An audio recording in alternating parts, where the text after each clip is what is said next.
Big Sills! National Football Show. It is a huge Monday, and we welcome you in. What a telling weekend. Told us a lot of storylines. A ton of storylines. Saturday and Sunday, we learned a lot about the final four teams that are going to be playing in Championship Sunday this weekend. Bengals in Kansas City again in the AFC Championship. The Bengals are the hottest team in the league, along with the 49ers. It'll be 49ers and Eagles at Lincoln Financial. What a game this is shaping up to be. The Eagles took care of the New York Giants. Something and a couple things that we emphasized right out of the gate on Friday, making sure that when you went in and watched this game on Saturday, you understood. Listen, I did not believe that the Giants could go into Philadelphia and Lincoln Financial and do what they did against Minnesota. However, when I said 30-28, I made this proclamation based on Minnesota. We've been fooled all year by Minnesota. This was more about Minnesota. The Giants are not a good team.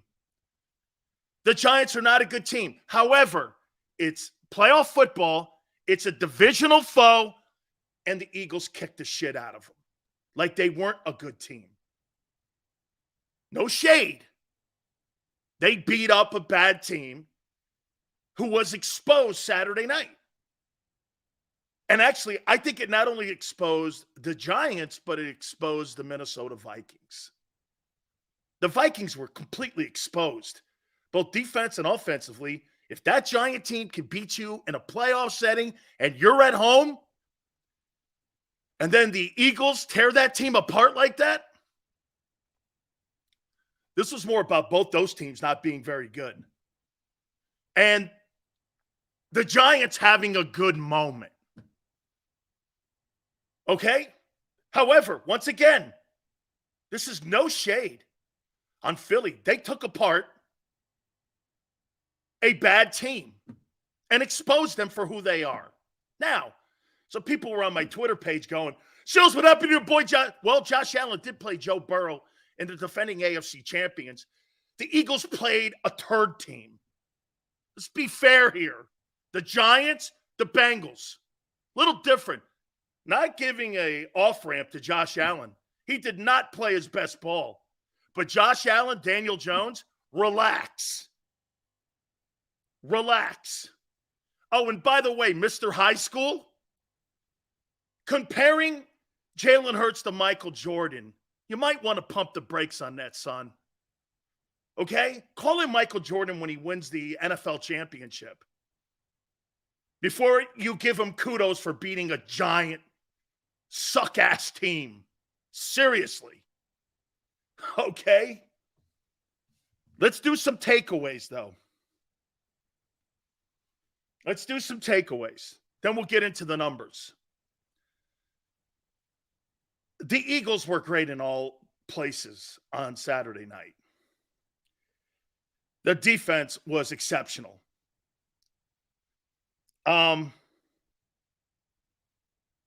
The Giants were exposed, and the Eagles exposed them. Jones is who we thought he was. Remember we said on Friday, can he do it again? I didn't believe he could. And the Eagles made sure of that. There was more heavy pressure on him. Gannon brought more heavy pressure, rightfully so. And remember what we also said on Friday. Getting Miles Sanders and Dallas Goedert going was going to run New York off the field. And remember I kept saying, keep an eye on third down. The Eagles were exceptional on all those. I thought Jalen Hurts was spectacular. I thought the defense, and most notably the defensive line, was spectacular. Hassan Reddick, This will be the first time I've said this. I couldn't have been more wrong about a football player in my life than this guy. He has been a wrecking machine. It's not so much that he gets sacks in games. He must miss 4 a game. It's arguably the greatest acquisition that the Eagles have had since Terrell Owens. I mean, he might be the best free agent that team has signed since Terrell Owens. He wreaks havoc every time. He was everywhere. I mean, he missed 4 sacks on top of the 2 he got. He was everywhere. Kudos, man. I mean, I couldn't have been more wrong about a guy. Now, again, if I'm wrong, the Cardinals are wrong, Carolina's wrong. The Eagles figured out how to use him. Remember that. Was it just Sill sitting here on the National Football Show? The Cardinals, who are in this business, missed him. Carolina Panthers missed him. Okay? Grades. Offensive line. I'm going to make this statement to you.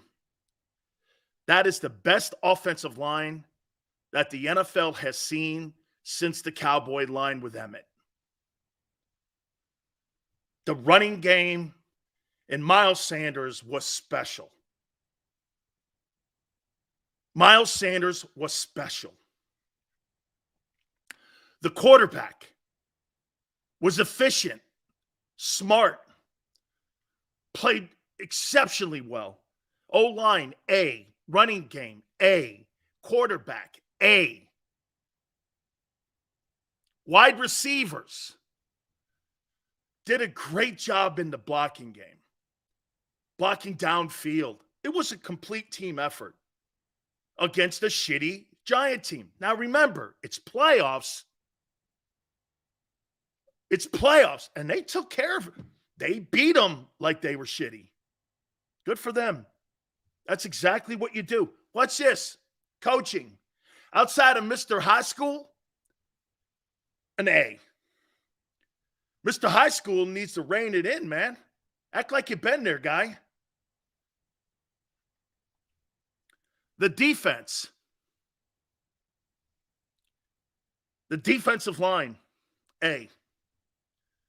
I thought the whole team they just swallowed the Giants.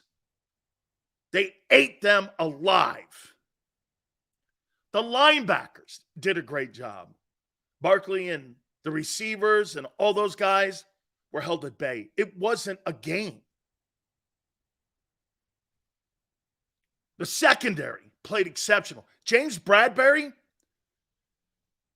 there is no question James Bradbury got his justice. Okay? Got his justice. The way they rushed the passer, you get an A. They really did a great job. Really did a great job. It was an A effort across the board. From the coin flip, when that thing was 14-0, that game was over. They had no chance. And the Eagles inflicted their will so much on them that it was no question that game, even when they scored that stupid 7 points, it was like, okay, so and right.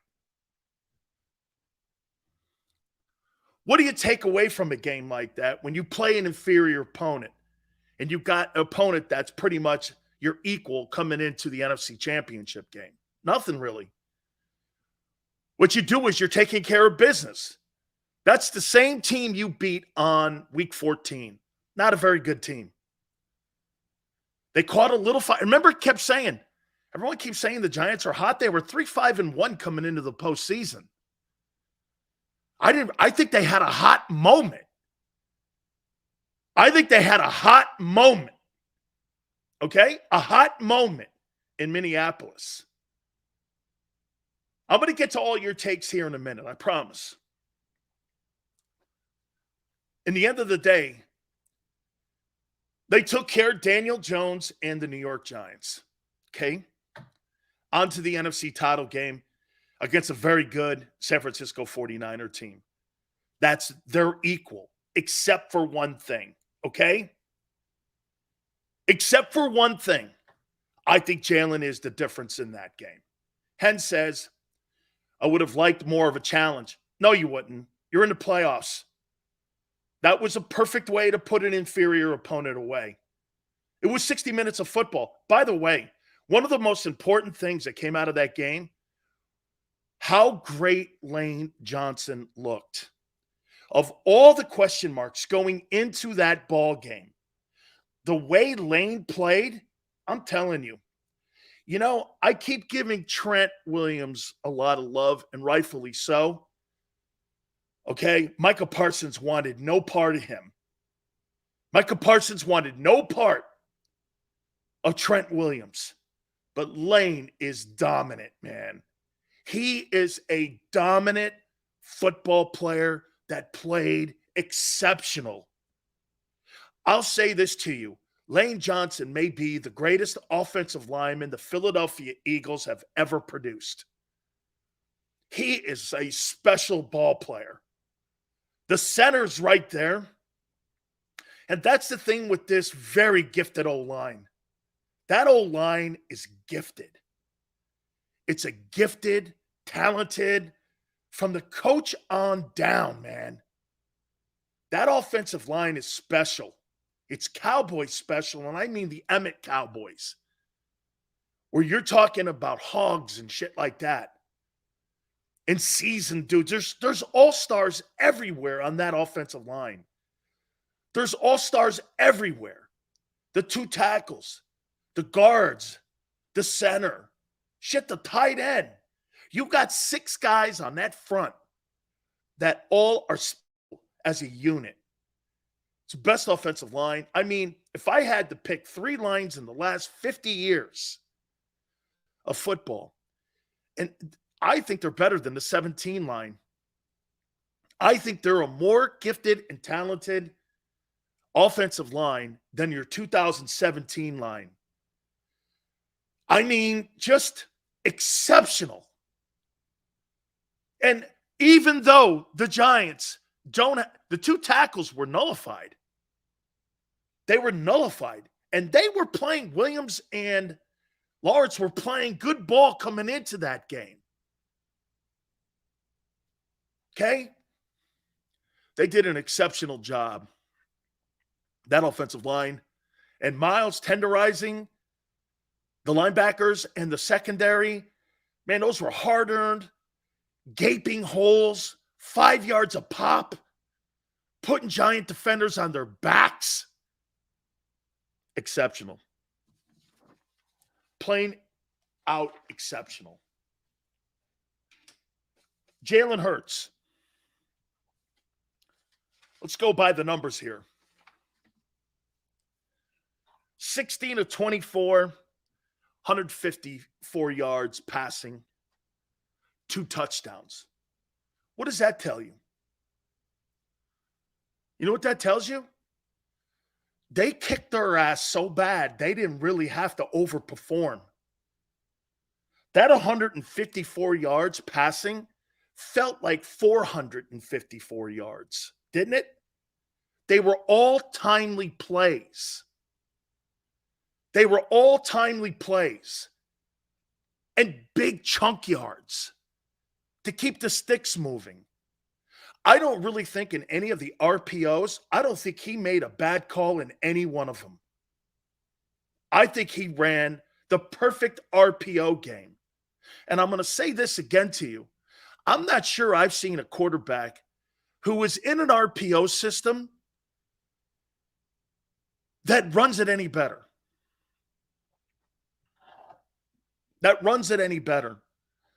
See what Sean says? You trashed Jalen all week last week for not having a playoff win. But that's facts, Sean. So what? He's changed his resume. Sean, don't you get it?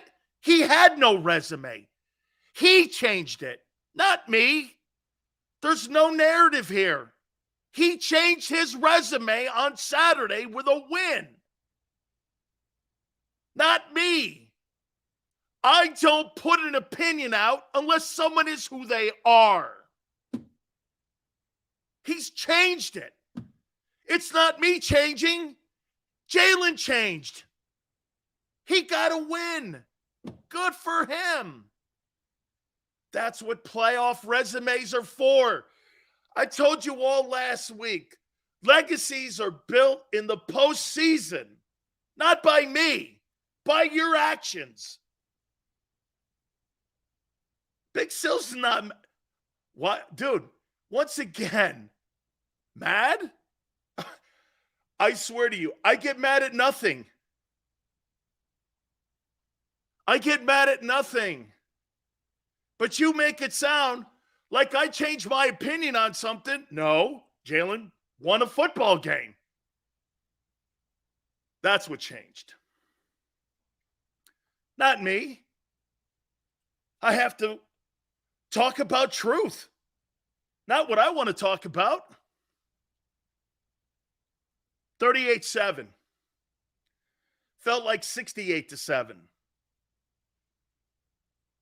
First downs, 26-13.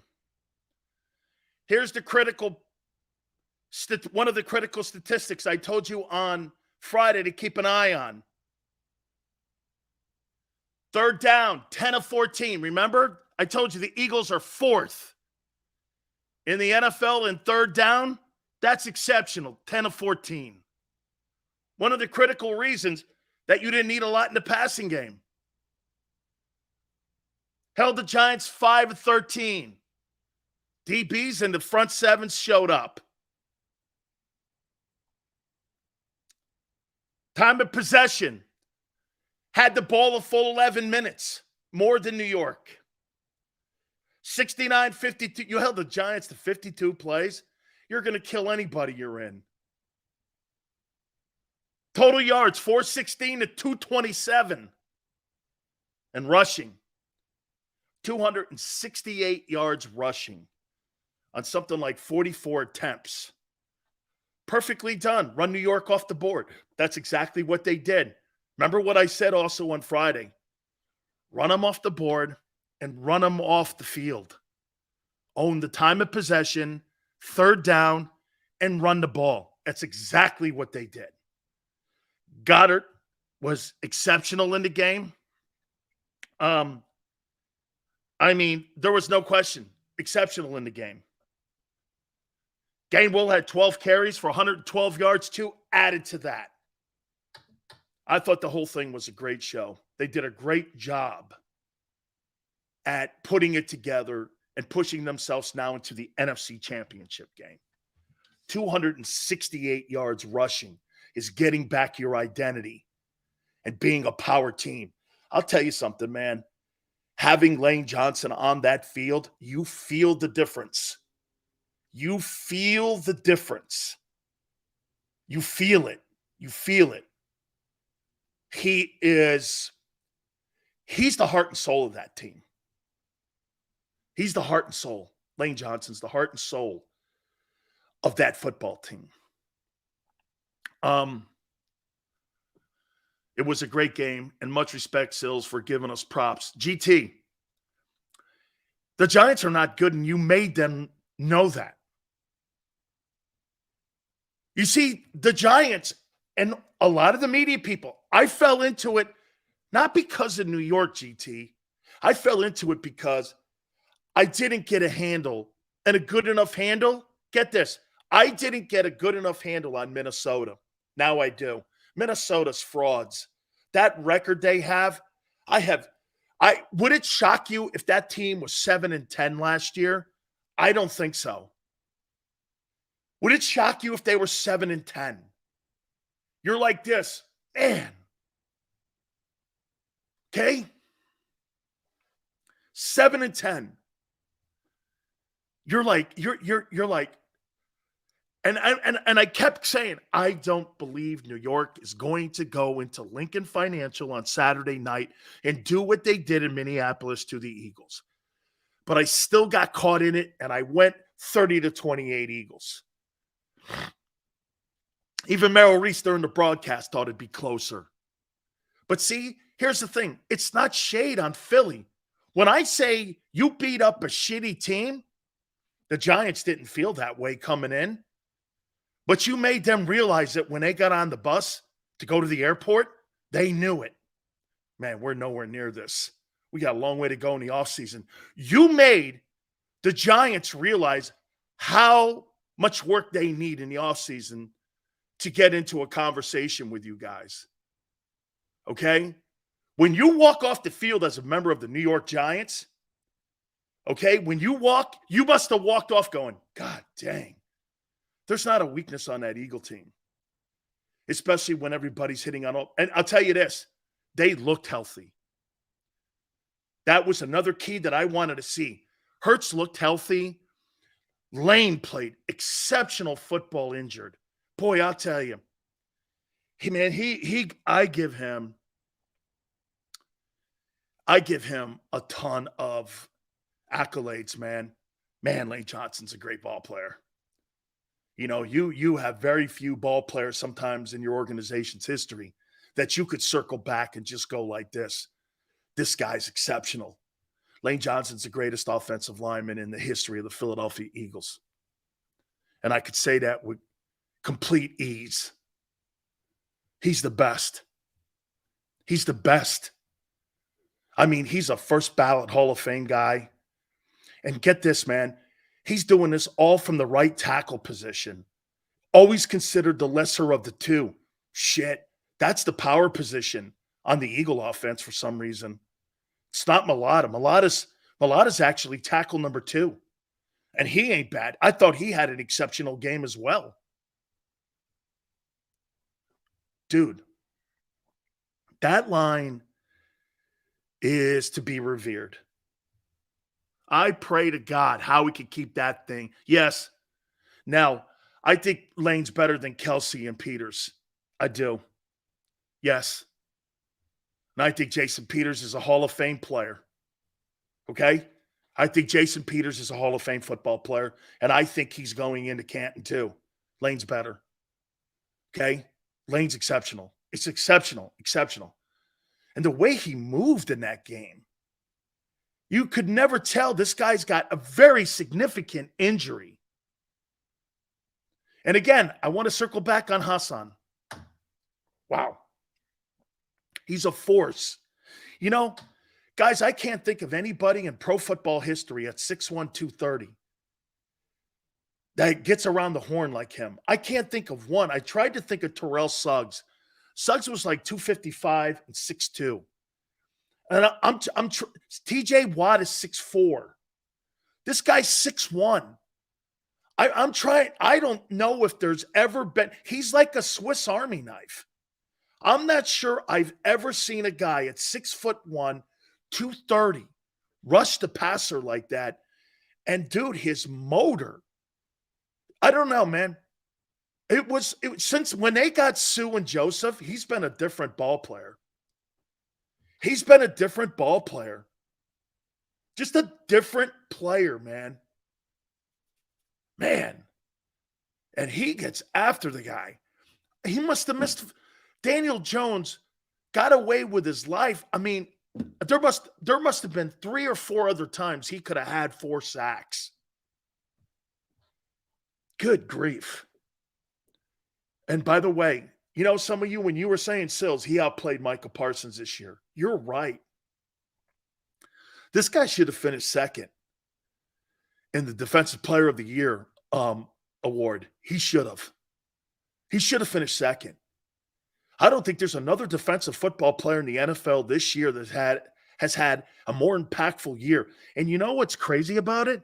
Most of the time, you don't see guys do this come from one team. Dude, J.J. Watt didn't make that gigantic of an impact on Arizona. Now, he's a little bit up there in age. But this kid, man, dude, this is the best free agent signing since Terrell Owens. Getting Hassan Reddick on that team. Dude, this might make you pause in the draft on that going after an edge rusher And it might make it even easier now for you to go after a corner in the upcoming April draft. I mean, he's been exceptional. He's been exceptional. I promise I'm going to get to all your takes. You know, we go back and forth. If you guys have some takes, just hang in there a little bit. I promise we're going to get to all the games, all the weekend games too. We're going to take a look at them all here in a second here. But, and again, I didn't want to come out here and go, the Giants suck. They did. They did and they do. But the Eagles played them like that. Dude, you're not that good. Here's why. 38-7. They made them realize who they were. Dude, that's called inflicting your will. That's called doing this. I don't care what the national media told you guys. I don't give a shit what they told you. You're this team. You're the week 14 team. You're not this team coming into this thing. You know, sometimes we get caught up in a moment. The Giants had a great moment. But once again, this comes back more to, man, Minnesota was such a fraud this year. They were so fraudulent. The Eagles knew it. Man, this team ain't going to be with us from the get-go.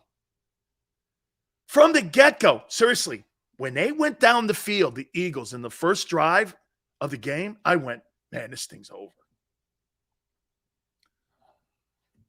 Okay?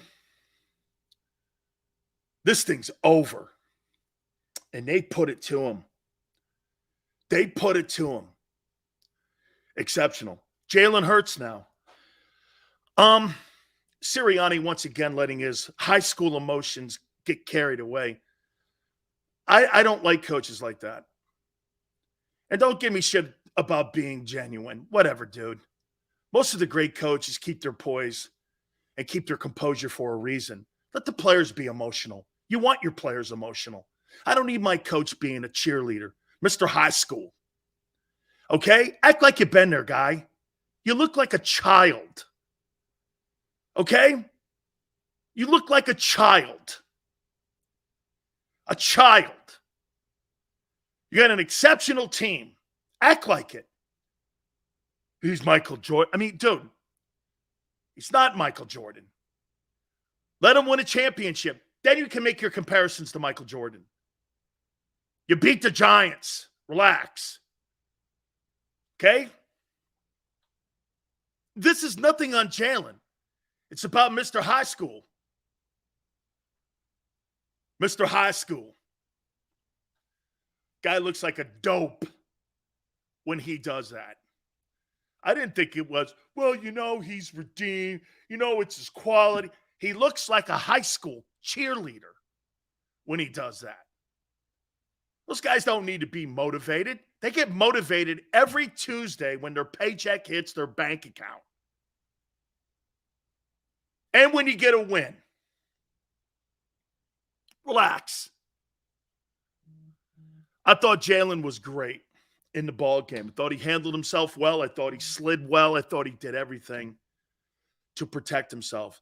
They did everything they needed to do to put that team to sleep. And they put that team to sleep. Okay? They did. Jonathan Gannon, I can't believe what I was witnessing, but it was a game plan to pressure Daniel Jones. And they pressured him. And they did a great job at keeping containment. I can't remember, and hey, maybe you guys did, but I don't remember Daniel Jones breaking out in the perimeter like he did against Minnesota. Minnesota couldn't defend anything. They kept him hemmed in. They couldn't get any running game going, and that was pretty much the end of the game. Gannon really called a great game. I know. He called a great game because he pressured.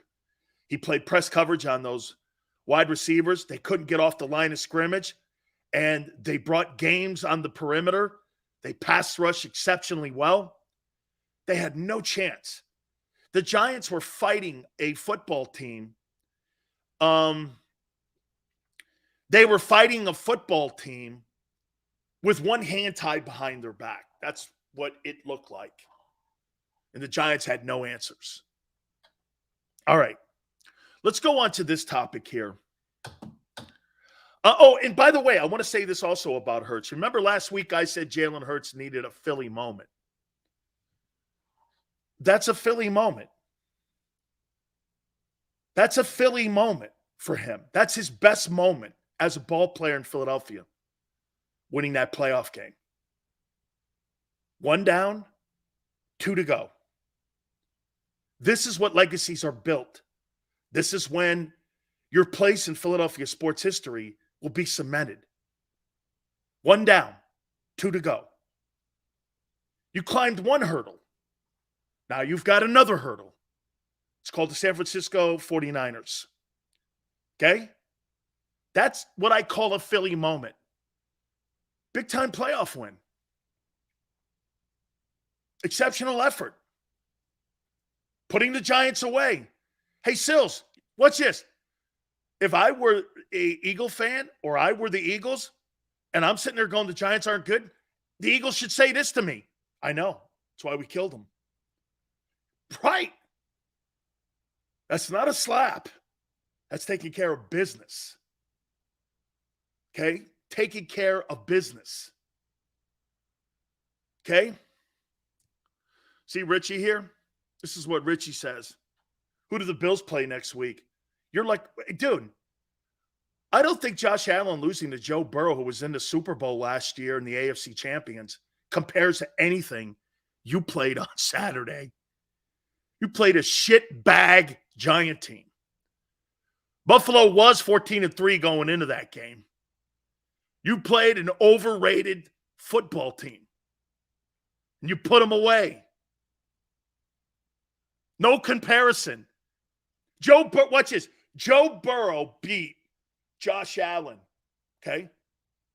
Jalen beat Daniel Jones. Congratulations. Which is the lesser of the efforts? Okay? You beat Jones. Burrow was exceptional. Burrow's the best quarterback in the NFL. He's the best quarterback in the NFL. He is. He's the best. He's better than Mahomes. He's better than Mahomes. All right. Let's get over to this topic. This NFC Championship game, in my opinion, it matches everything up right across the board. Who do you think has the better running back? San Francisco or Philly? I say the Niners. I say McCaffrey is special. I think Miles is great. Kenneth Gainwell's not going to do what he did against the Niner defense.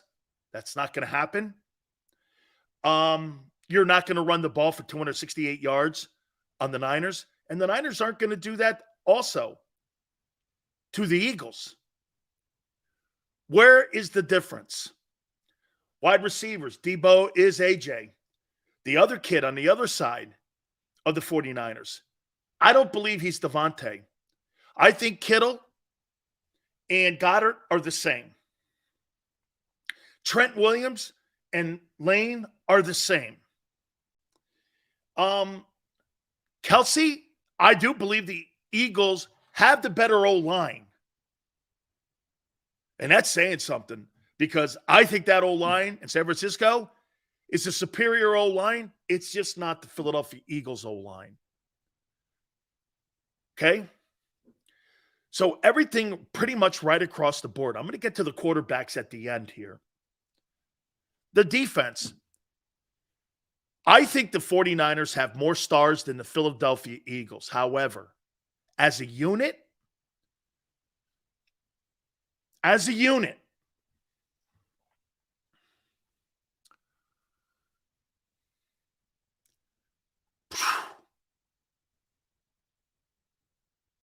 I'll take Jalen. You can have your guy. Fantastic. Me too. I have no problem saying that. Anton, you can have Jalen. I'll never build my team around a dual threat quarterback. As long as I live. That's not happening. He won't be around long. He won't. I'm not spending, and if you're going to pay Jalen Hurts $40 million, you better write a check in Cincinnati for Joe Burrow for $70 million. 70.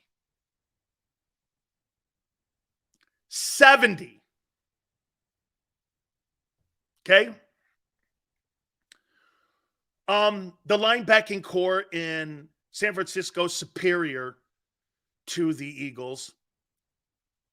Hassan Reddick is not Joey Bosa, but he's awful good. The secondary, I would favor San Francisco. I'll tell you, man, I personally think that you could flip a coin on the defenses. Shane, I like it safe to say that Burrow and Allen conversation and its convo, it's Mahomes and Burrow than everybody else. He did lose to Joe Burrow. He didn't lose to Daniel Jones in a divisional game. He lost to one of the elite guys. Daniel Jones is not elite. And once again, the Eagles have not played an elite quarterback all year. And they won't until they get to the Super Bowl. You have not played. Brock Purdy's not elite. Daniel Jones is not elite. It's not your fault, but you haven't played an elite quarterback all year long.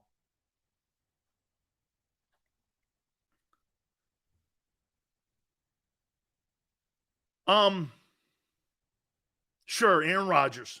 Sure. Where's the difference in this NFC title game on Sunday? Where's the advantage that Philly has? It's not in coaching. Kyle Shanahan has been to Super Bowls. Kyle Shanahan is now in his third NFC Championship game in 4 years. Okay? It's surely not coaching. And the D coordinator that San Francisco has is going to get a head coaching job. Trevor Lawrence is elite. They almost beat that Chiefs team. I'm building my team around Trevor Lawrence. Got no problem saying that. Josh Allen's dual threat. Josh Allen's a little reckless with the football, but he's a better talent than Jalen. I don't care what you say. It's not a very good effort. It was a poor game. He's not better. You played a shitbag Giant team. The Bengals were on fire in that game. They are the defending AFC champs, dudes. They're the defending AFC champs. Hey, Tone, I missed that last super chat. I missed the last super chat. I want to make sure because he paid $5. I want to make sure I get it out there. Josh Allen's dual threat. What are you watching? Allen's a little better than Jones. What a stupid ass comment. Yeah, whatever. You keep your guy. Hey, we'll agree to disagree. You keep your guy. It's not that he lost. It's how he lost. He folded, got embarrassed on his home field, and looked terribly overrated. Dig screaming at him. Yeah, that whole team unraveled. Sure did. Bengals had a lot to do with that. Bengals were the most experienced team in that game. I'll tell you this too, man. The Buffalo Bills had no answers. They had absolutely no answers for Joe Burrow. No answers. No answers. Yeah, no. And I'll tell you what, you guys got a hell of a running attack. Really a great running attack. Your quarterback's one of the better running backs in the league. Miles Sanders, Kenneth Gainwell. It's a heck of a running back tandem or threesome. It's great. Okay? It's fantastic. You got a boatload of great running backs, including the quarterback, Jalen Hurts. He's a great running back. The difference in this game on Sunday, to me, does come down to Jalen versus Brock Purdy. I think Brock Purdy has been a good story. I think it's an amazing story, but I think it also tells you how many times we miss on the evaluation of quarterback. Jalen Hurts and Purdy are the greatest examples of this. Jalen Hurts is a second-round quarterback, and Mr. Irrelevant, Brock Purdy, was the last player taken in this draft. Think about that for a minute. Okay? Think about that. And you got other quarterbacks who have been drafted in the first round. Josh Rosen, Kyler Murray, all the rest of these guys. You put all these heavy price tags on these guys, and what is the one thing you can't and you always miss when it comes to a guy like Jalen Hurts or Brock Purdy? You know what it is? It's that it factor. It's that leadership quality. I don't think it's valued enough in the evaluation that you can get a team. I got to tell you this, man. Kyle Shanahan has done the best coaching job of anybody this year. Okay? That sucks out loud. I'm not sure what you're talking about. Anyway, dude, they went from Trey Lance. They went to, and for the record, I know people were going like this. Well, Sills, they lost to the Bears and they lost to Denver. Take a look at the record after they got Christian McCaffrey. And tell me what that record is when they got McCaffrey moving forward. The 49er team has been a completely different team since the emergence of having Christian McCaffrey in that offensive attack. It's been completely different. That's not the same team. That's not the same team. And Purdy has played a lot like Garoppolo. Dude, Kyle Shanahan, 3 different quarterbacks. 3. Not Wentz and Foles. 3 different quarterbacks. Sills thinks he's a comedian calling Jalen a running back. No. He threw the ball 24 times. He was more effective running it. I wouldn't hang my hat at 154 yards passing and say they won the game because they threw the ball. They won the game because they ran the ball for 268 yards. 268. Okay? Look at this right here. So Joshua goes, oh, congratulations, you beat the Raiders by 3. Yeah, and you got beat by the Saints. At least the Niners down the stretch didn't get beat by an under 500 team. At least they didn't get beat by an under 500 team. The Eagles did. And by the way, one of the question marks going into that game this past Saturday was the health factor. The Eagles answered all of that when it came to health. They answered all of it. Okay? Answered all of it. All of it. Once again, guys, if you want to pay Jalen Hurts $40 million, have at it. Not me. It's just a difference of opinion. Take your guys and go. I'm going to go with the traditional drop back guys. Congratulations. You can keep with your guys that won't last long. It's okay. Pay your dual threat guy $50 million. Go right ahead. No issue. He'll be around 3 years. They never last. Shit, he got hurt this year. My opinion's wrong, Richie said. He's been hurt 2 years in a row. What are you talking about? Anyway, I said this, I do think the difference in this game is the quarterback. I do. I think the difference is the quarterback. And that's why I think the line is either 2.5 or 1. 2.5, 1. Kelly Green goes, Burrow's had 2 surgeries. Yeah, but Burrow doesn't run. He's a pocket passer. As long as that shoulder's not injured, Joe Burrow will be just fine. He doesn't rely on his wheels. Your guy does. Your running quarterback does.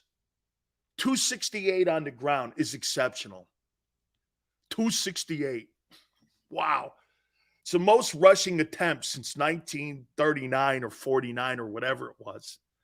Man, you got to pull 1940 stats out to pull out a game like that. That's an old school 1980s win right there, boy.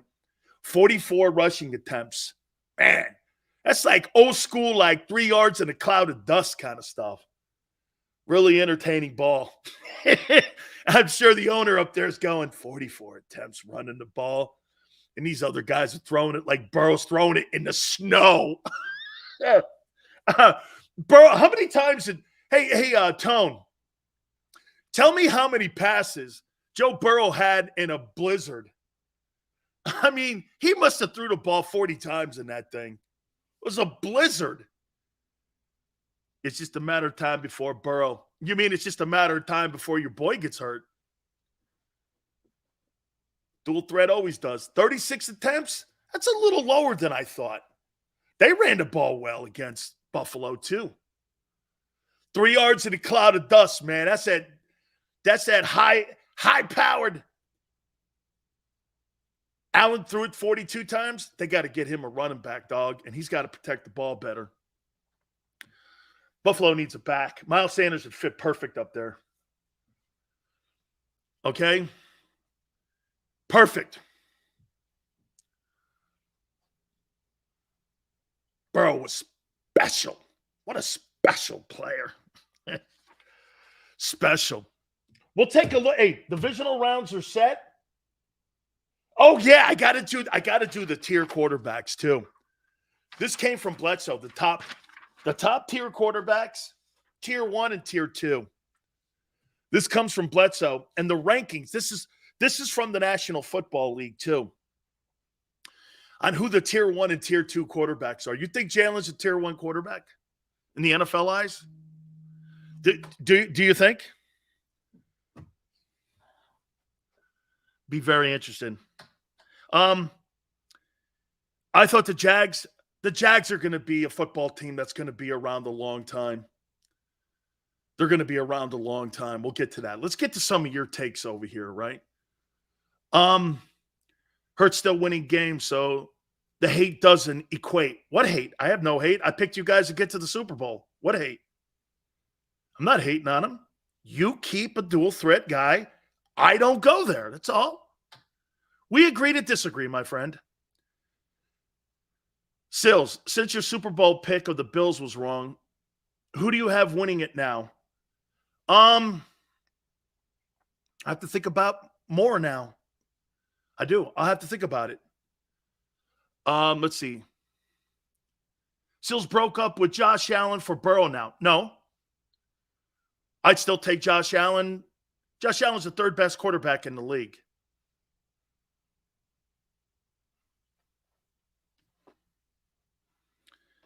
Let's see. You only pull stats that favor your argument. Well, which one did you? Which stat was that? 16 of 24, 154. The 268. The running the ball was the difference in this ball game against the Giants. It wasn't the 154 throwing the ball. Throwing the ball had no real impact, really. It was more about 268 on the ground. Second play of the game was a 40-yard pass to Smith. Yeah, pretty much ended the passing night after that. Pretty much ended it. And the rest of it was just domination at the point of attack. Okay? Let's take a look at the games on the weekend. And most notably, the 49ers against the Cowboys, the opponent the Eagles will play on Saturday. Purdy, 214. Kittle, 5 catches for 95. He's special, too. 19 to 12. I tell you this about the Cowboys. I can't believe the Cowboy defense actually showed up. Okay? I can't believe they actually showed up. That was a heck of an effort by them to keep that offense at bay like that. Dak Prescott, if the Dallas Cowboys are ever going to do anything, they need to move off him, in my opinion. They completely need to move off him. if they're going to want to win. Dak can't win, man. There's a $42 million contract that will not pan out. Dak will never win a Super Bowl in Dallas. It's time to move on. Dude, as much as Dak, look, and you got empty calorie comments by the Cowboys beating the Buccaneers. Okay? The Cowboys went in with fool's gold thinking the same way Minnesota was a fool's gold for the Giants. They played against a team that was better and more dominant than them, and they beat them up. It's time to move on. Dak Prescott is not going to win championships in Dallas. And Jerry knows that. And get this, Mike McCarthy, whether Mike McCarthy's safe or not, has no bearing. Jerry Jones is the front man of that team. So if you put another coach in there, it doesn't matter. I think the 49ers were lucky. Now, again, the Cowboys have beaten the Eagles this year. So, I mean, that's one of the things that Dallas can say is that they have beaten Philly.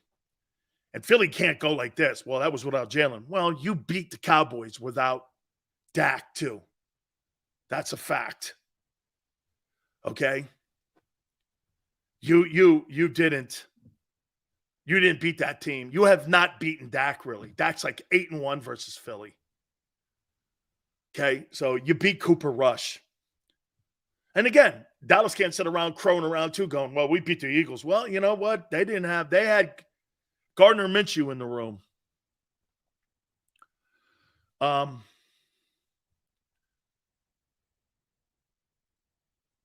Hurts a top 5 quarterback? Absolutely not. How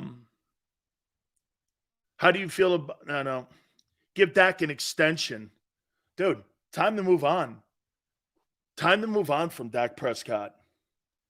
I thought the 49ers, once again, thought they played hard, man. Nick Bosa. I cannot wait to watch Bosa versus Lane.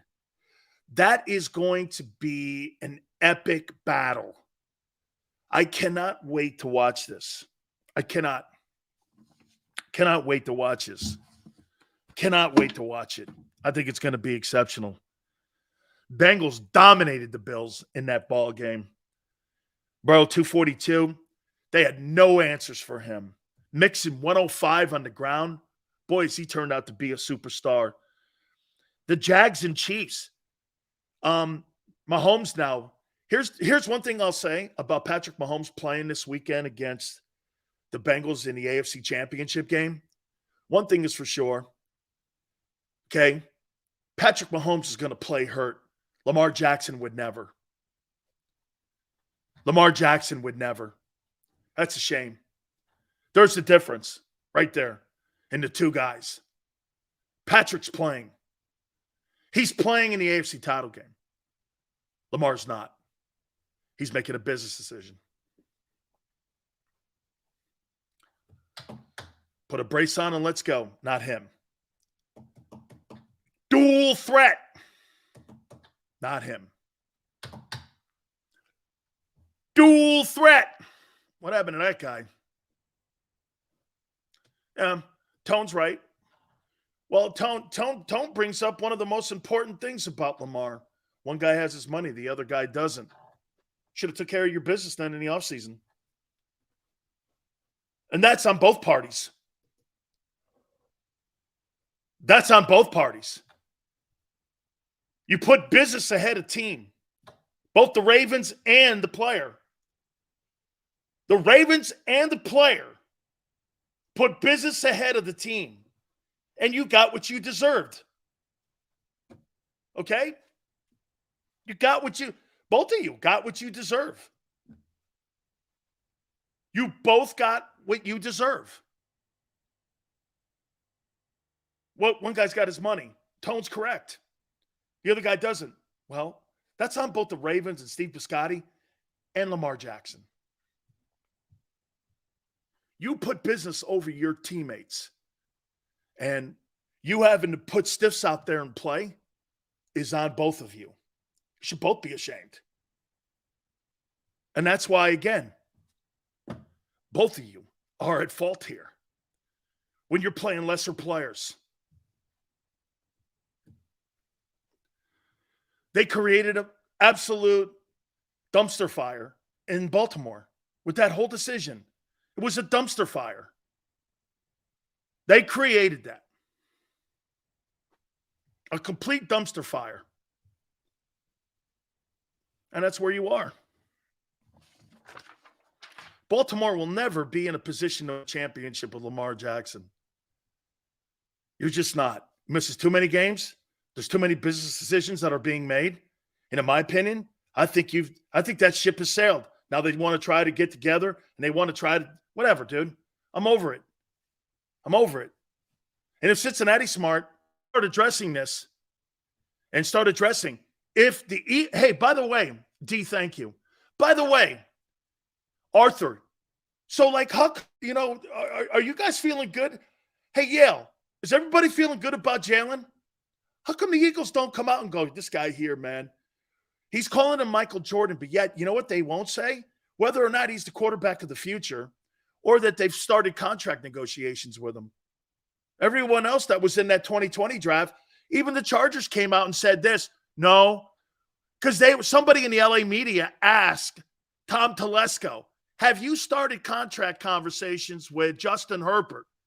And they went, no, we haven't yet. We're going to start picking that up here in the next couple weeks. Shit, at least some teams are being asked a question about their 2020 quarterbacks. Only place that they're not is in Philly.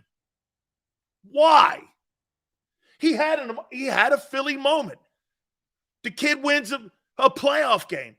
Wouldn't it be this week that you would say this going into an NFC title game? Jalen Hurts is going to be the player that we've wanted here for years. And we're going to start contract negotiations in the offseason, and we're going to start getting it going here. Shit, Cincinnati's already started. Cincinnati brought it up again today. Cincinnati brought it up again today. We're going to do everything in our power to make sure Joe Burrow retires a Bengal. When do you guys do that? I love my dual threat guy so much. Howie doesn't make any comments. He loves talking about his roster. It's coming. Okay. When's that? When they wait and see if he wins the NFC title game? I'm just curious.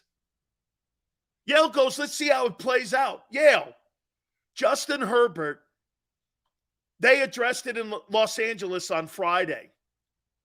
Last Wednesday, the Bengals addressed it. Okay? Two guys that were taken in that draft in 20. January 9th was the first time, as I said last week, teams could start. What do you mean, Jay, relax? Shit, man, on my Twitter page, I added Nicole over at Clutch. You know what she told me? They haven't reached out yet. Nicole from Clutch Sports. Go over to my Twitter page. They haven't reached out to them yet. Whoa, wait a minute. Look at what Green says. Focusing on the Super Bowl. What? They're not focusing on their second Super Bowl appearance in Cincinnati? What? What mean? What? You can't do both? This is pro sports. This ain't college. We're worried about the national title game.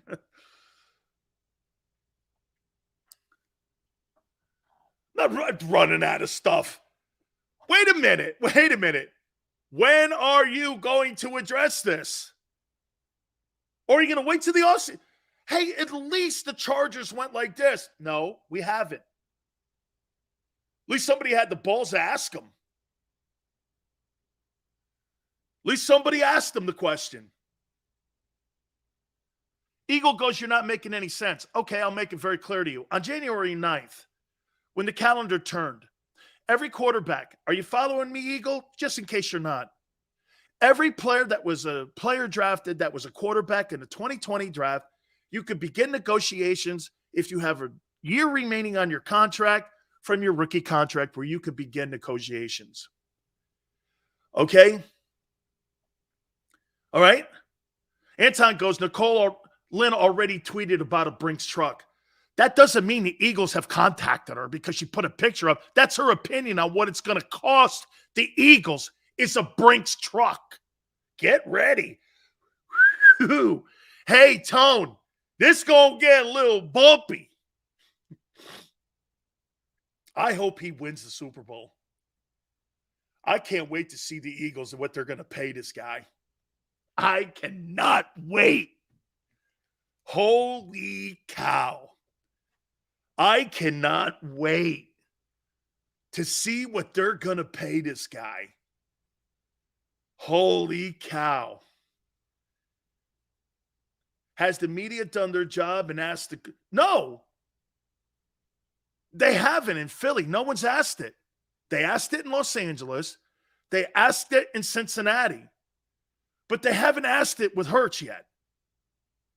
$55 million for Jalen. You better, hey, the Joe Burrow's going to make $100 million. No, Spencer, it's not a bad. I cannot wait. Oh, once you pay this guy, that team will not, that old line's gone. Once you pay that, you can't keep all your guys. Can't keep them. Oh, man. $45 million? Whew, I can't wait. So when's this conversation starting? All right, hour 2 coming up. Let me do this. We're going to go more in depth on the divisional games. Gary Cobb from Fox 29 is going to join us at the bottom of the hour, get his take on what he saw. Also, some more on what we saw in that Giants and the Eagles game. I got to tell you, man, no question about it. You know, Purdy and Hurts had played a game against one another in college. Please hit the like button. Hour 2, Gary Cobb from Fox 29. Keep it here on the National Football Show.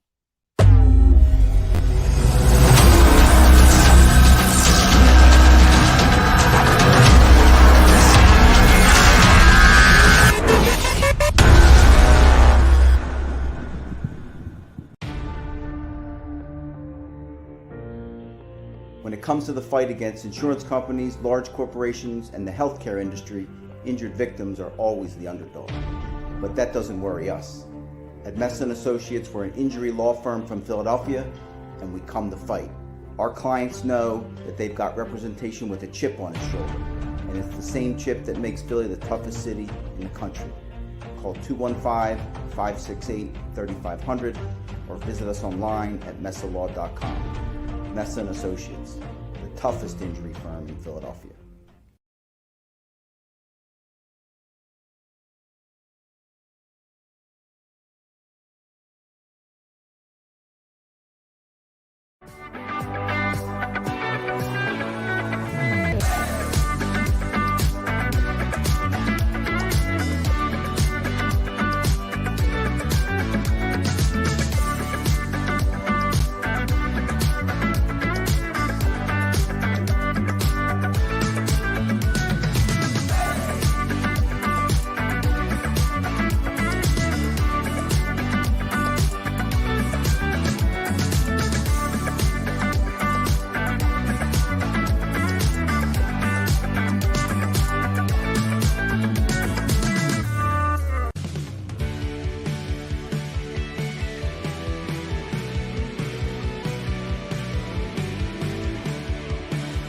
My name is Fran Salerno, and I'm a managing director here at Del Valle Insurance Group. Been in the business for over 36 years, saving people money on their insurance needs. Give us a call. Let us help you custom design an insurance plan that meets both your needs and budget.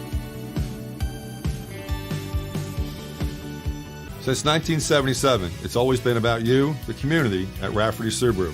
And through the Subaru Love Promise, we prove we care by supporting charities like So Good Now. So Good Now helps kids in under-resourced areas by connecting them with student athletes to serve as mentors. We remove barriers so athletes can help youth in the corners of our communities where light and love are needed most. When you choose Rafferty Subaru, you help organizations like So Good Now. It's all about you at Rafferty Subaru. Go for the beers. Go for the cheers. Go for the hit and the hits. Go for the scene. Go for the screens. Go for the gallery. Go for the win. Go to Ocean. We all know that taxes are just part of life. It's true during our working years, but also in retirement. But what you might not know is up to 85% of your Social Security benefits might be taxed. Our team at Thrive Financial has helped retire thousands of people across the Delaware Valley by asking questions they never knew they needed to ask, including how their Social Security benefits might be taxed. It's time to be proactive on taxes. Get your Thrive Retirement Tax Playbook today.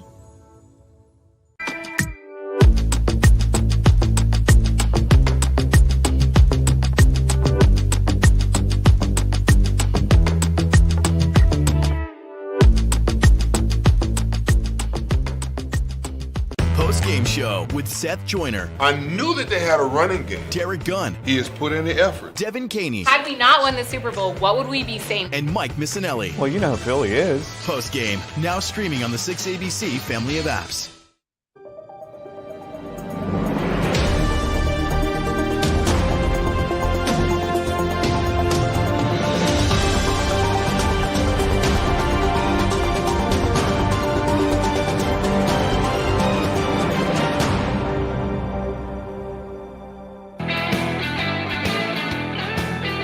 Sills National Football Show. Someone goes, hey, Sills, you say last week Eagles coaches were worse than the Giants. I still hold to that. You have better talent. Your general manager is a better general manager. It's about Jimmy's and Joe's, dude. It's not about schemes. It's Jimmy's and Joe's. The reason that the Eagles are good is because of the star players, not the stupid schemes that you have. And by the way, Gannon called a great game. It's the first time I've actually seen him bring pressure. Brian Dable did so much with nothing. Those wide receivers, I guarantee you now, one of those wide receivers on that football team will be on the team next year. They were trash cans. The tight end's probably pretty decent. Other than that, Gary Cobb, bottom of the hour. Don't go there and go, well, Sirianni's a better coach than me. He's not. Mr. High School is not. That I do agree, Murphy. Okay? That I do agree. The Giants put their hand up and quit. And that's on the Eagles beating them down. That is beating them down and up. And that is a great thing. Dude, when you can make somebody submit that, the Eagles made that Giants team submit in the fourth quarter. They submitted. They quit. No getting around it. Okay? No getting around it. I can't emphasize enough how important it was that Lane played all 60 minutes. He was there all 60 minutes. And he's the heart and soul of that football team. He is the attitude of that team. He's the attitude. He's the attitude of that ball team. You could see, okay, healthy Hurts, but it's him. It's Lane Johnson. Lane Johnson gives that team its identity. You know how Lawrence Taylor gave the Giants their identity? Lane gives that Eagle team their identity. Okay? He was rested in the fourth. He was, but he still could have went if they needed him. That game was over at 14-0. You didn't need to put his ass out there. Get him some more rest. He's going to have quite a test this coming week against Bosa. And Bosa is going to line up over him. And that's going to be an iconic game. I'm going to tell you guys, these are the kind of games where you have personal matchups like A.J. Brown. By the way, somebody asked me, Sills, what do you make of A.J. Brown and his sideline antics and all that other shit? I don't care about wide receivers and how they act. They're all divas. It's okay. Whatever. As long as you don't become a toolbox and it goes beyond, it's who he is, kind of. He's not a locker room destruction guy like T.O. is. I don't have a problem with that. And plus, I don't want to take that away from him. If he's got to be a little bit of a hemorrhoid at times, whatever. Okay? Whatever. It's okay. It's all good. I don't have a problem. As long as you're not like a team cancer and shit like that. Guys are going to say shit. Like the thing with Stephon Diggs and Josh Allen, shit happens on the sideline, man. It happens on the sideline. It's all good. Okay? Danko Sirianni's who he is. He's a high school attitude coach. Whatever, dude. Whatever. Once again, Dank, you like cheerleaders? I don't. You like emotional guys that get over their skis? I don't. I want my head coach to be like Andy Reid. Okay? I want my head coach like Andy or Doug. Those are my guys. You could take Nick all you want. It's okay. You take Nick, I'll take Andy and Doug. Is that okay? How's that? Wait a second. Eagle Fango's never seen so many wrong takes before. What? Did I want Andy Reid and Doug Peterson and you want Sirianni? Is a bad take? You go ahead. You take Mr. Cheerleader, and I'll take the professional guys that have actually won something. Okay, I'll take those two guys. One Super Bowl in 20 years, Andy Reid. Okay. And Mahomes is currently hobbled. Dak was out 5 games. Brady was replaced by Brissett multiple times. Manning missed stretches with the Colts. Burrow knocked out his rookie year. Come on, Sills. Dual threat is just a lazy take. No, it's not. Vic never finished a full season. RG3 was knocked out of the game.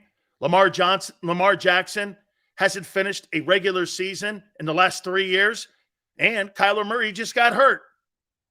Won't be ready to go until next October. Do you want me to go on? I can. Even the running quarterback, Steve Young, left the game because of concussions. What do you want me to continue to do? Lazy take? How can it be a lazy take when I give you example after example? How? How can that be when I have context? It's called context.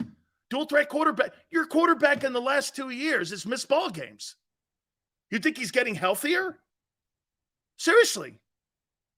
Where in the world is that a lazy take? Your own guy didn't finish every game this year. Those other guys did. What are you talking about? Josh Allen finished the year because Josh Allen's 6'6". He's 250. Hey, he's going to get killed too. I have said that and said that and said that. He is on the same path as Andrew Luck. Don't keep moving these sticks on Big Sills.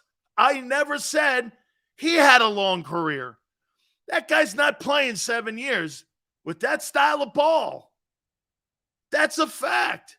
Josh Allen will not last long if he plays like that. Plus the turnovers and the reckless way he is in the huddle. He's got to fix that.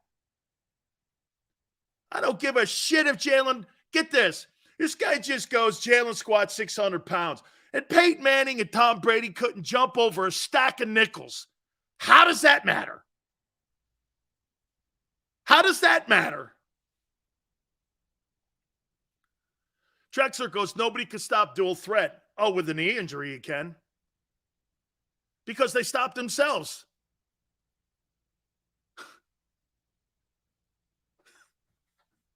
Look at this guy. You're a hypocrite between black and white quarterbacks. I just got through telling you Josh Allen's not going to make it because of that style of play. This is nothing to do. The only people that bring race up are race baiters, and that's you guys. Sports and football have nothing to do with race. Zero. It's all about W's and L's, not about W's and B's. Black guys and white guys has nothing to do with it. It's W's and L's. Plain and simple. Nobody gives a shit if you're gay, you're not gay, you're heterosexual, you're Jewish, you're Catholic. Can you play? If you can play, I don't care what you are. I don't care what your color is. I don't care what your sexuality or politics are. Can you play? Are you there on Sundays? Is the only thing I give a shit about and always have my entire life. I could care less. I could care less off of a football field or out of a locker room. Any of that stuff, because it has no bearing on winning. Nothing. You guys, you idiots. Thank you, W2. I had to define that. You guys, you idiots. Yes. Look at Eagle fans. Sills, why did you call a black man monkey? I called my best friend Jonathan Vilma and made a mistake in 2012 by saying this. Hey, I'd sign all those monkeys. And one of them was a white guy in there too. And my friend Jonathan Vilma went to the University of Miami with me, laughed, but everyone else didn't. And I apologized on the air. Is that good? Thank you. Okay, we move on.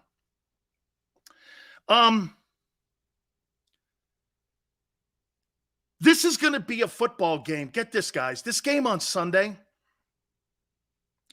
against the Niners, I do think the Eagles should be favored in this ball game. Okay? I do.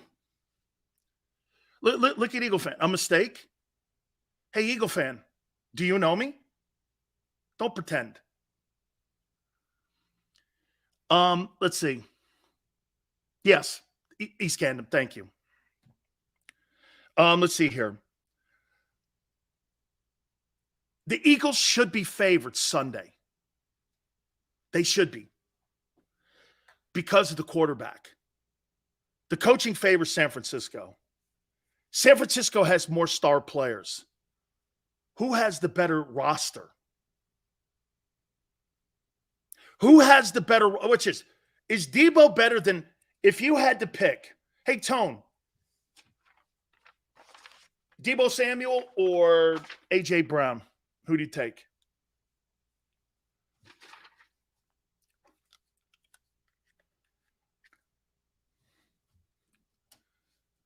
Who do you guys take? A.J. Brown or Debo? A.J. Let's take a look at that.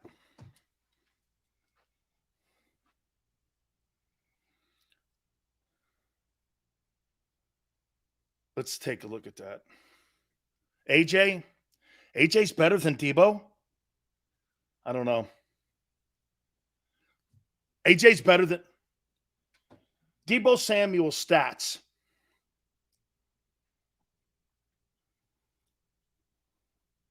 Oh, he missed some ball games this year. He got hurt. That's right.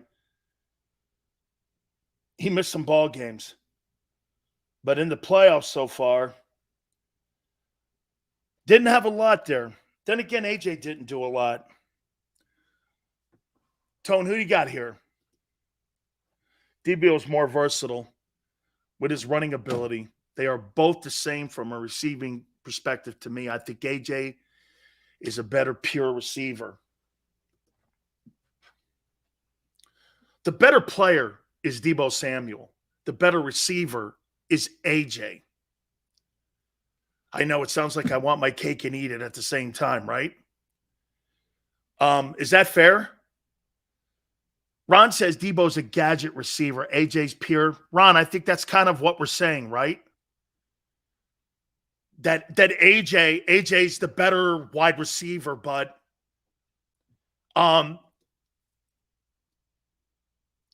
Debo's the better is the better player, but AJ's the better receiver. Okay? Debo's a Swiss Army knife. You can use him in the running game. Yeah, W2's right. You're right, W2. Who's the better receiver? It's AJ. It's AJ. Who's the better what back would you rather have in your backfield? And know this. Howie Roseman made a run at Christian McCaffrey when he was in Carolina. And the 49ers, hey, will somebody do me a favor, Tone? Can you do a little homework for me? when they acquired Christian McCaffrey, can you tell me what the 49ers record was? I'd appreciate it. Miles Sanders or Christian McCaffrey? McCaffrey's better. McCaffrey, there's a reason why he's the best back in the game. Now, I should probably rephrase that and say he's probably the most complete back because he's a guy who catches the ball out of the backfield. Derrick Henry, the kid in Las Vegas, even Dalvin Cook too. Okay, you could probably make the argument. But Christian McCaffrey's better than Miles Sanders. He's a better back, in my opinion. More complete, I should say. Okay?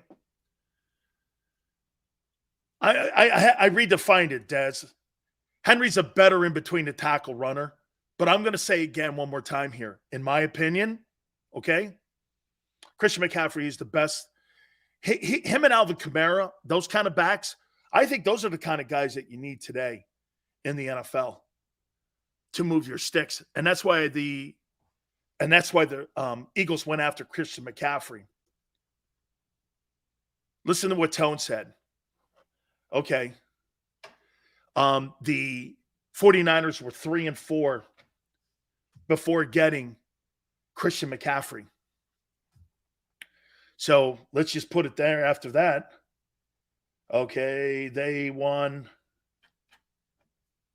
They were 11 and they lost the first game with him dropping to 4-4 and won 12 straight. So they were 12-1 with him. They were 12-1 with Christian McCaffrey. That's a difference maker on a team.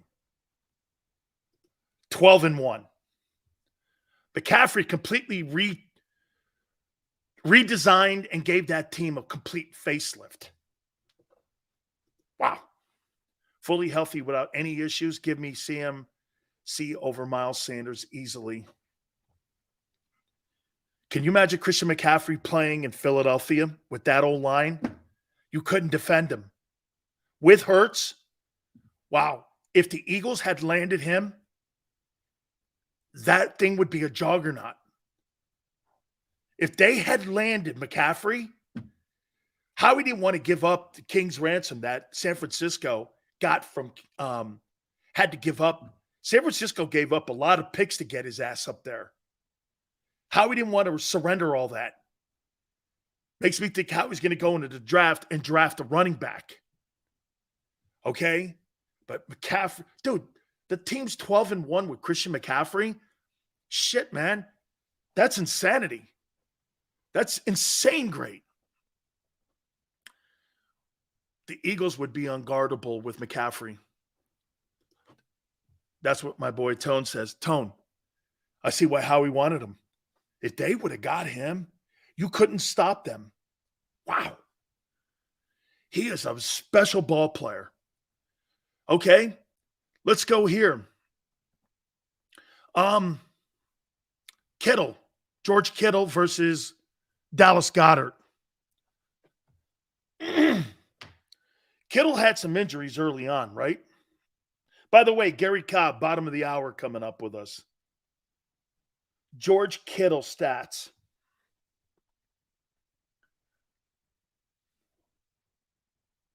No. You mean the Giants couldn't stop you. George Kittle stats.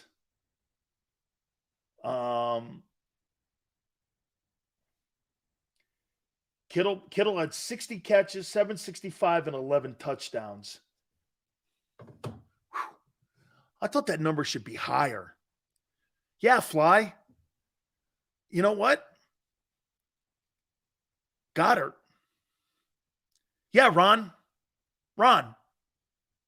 Yeah. Wow.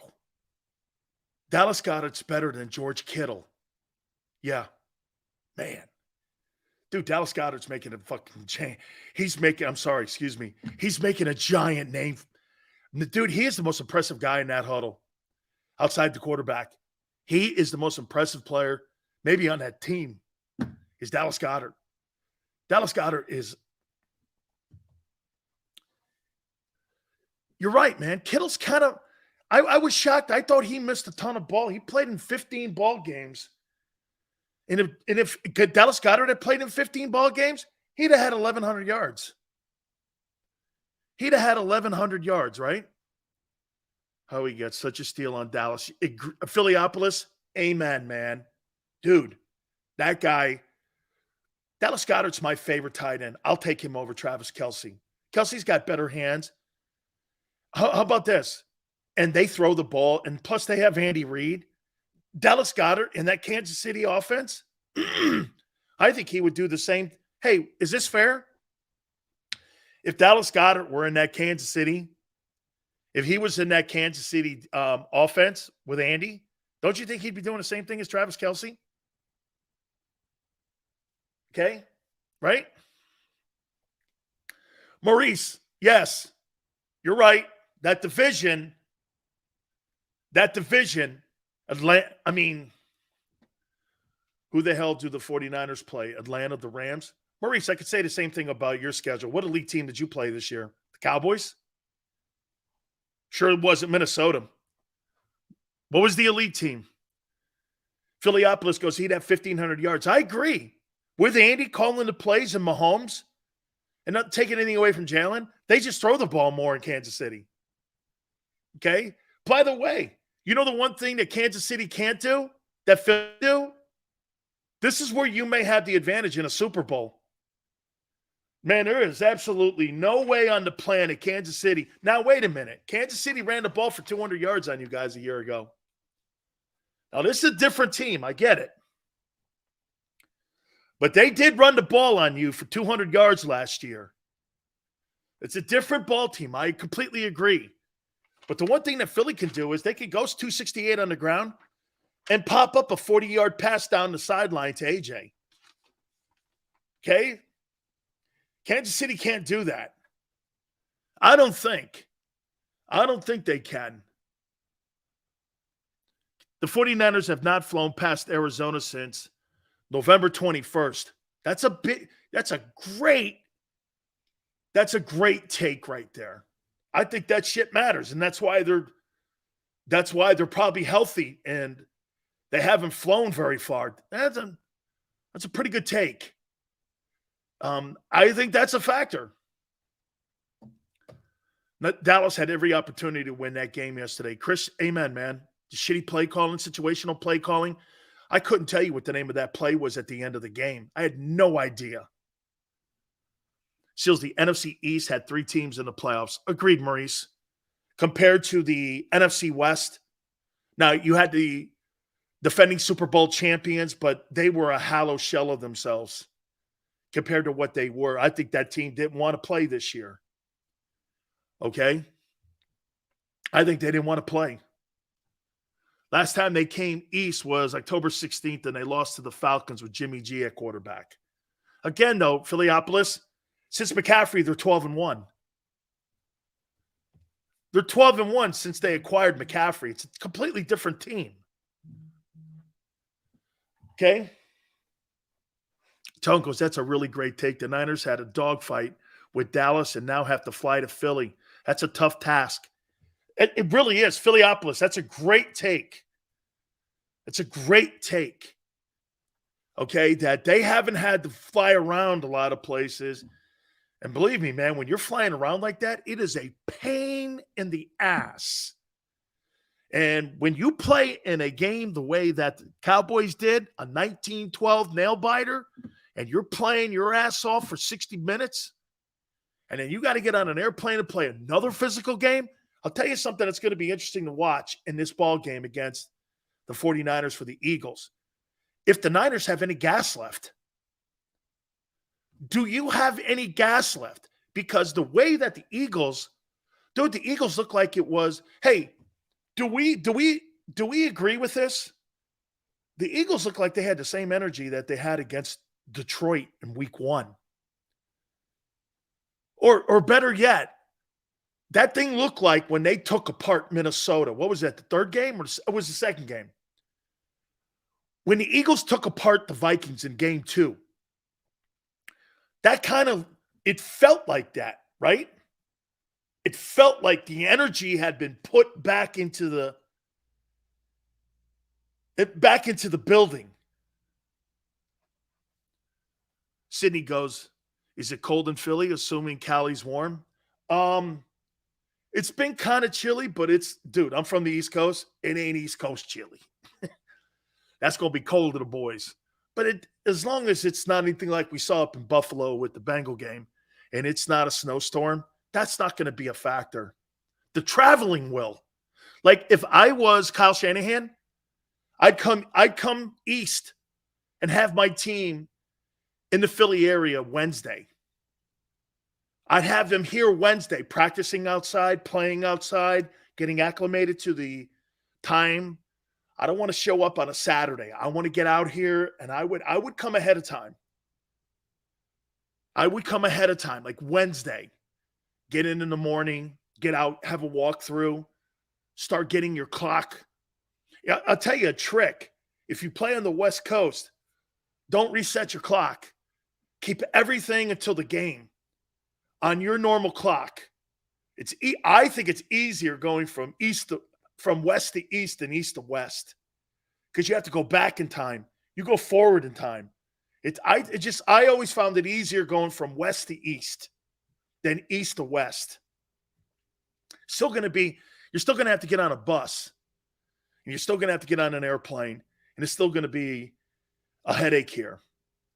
So, hey, we're efforting our friend Gary Cobb, and hopefully we'll catch up with Fox 29.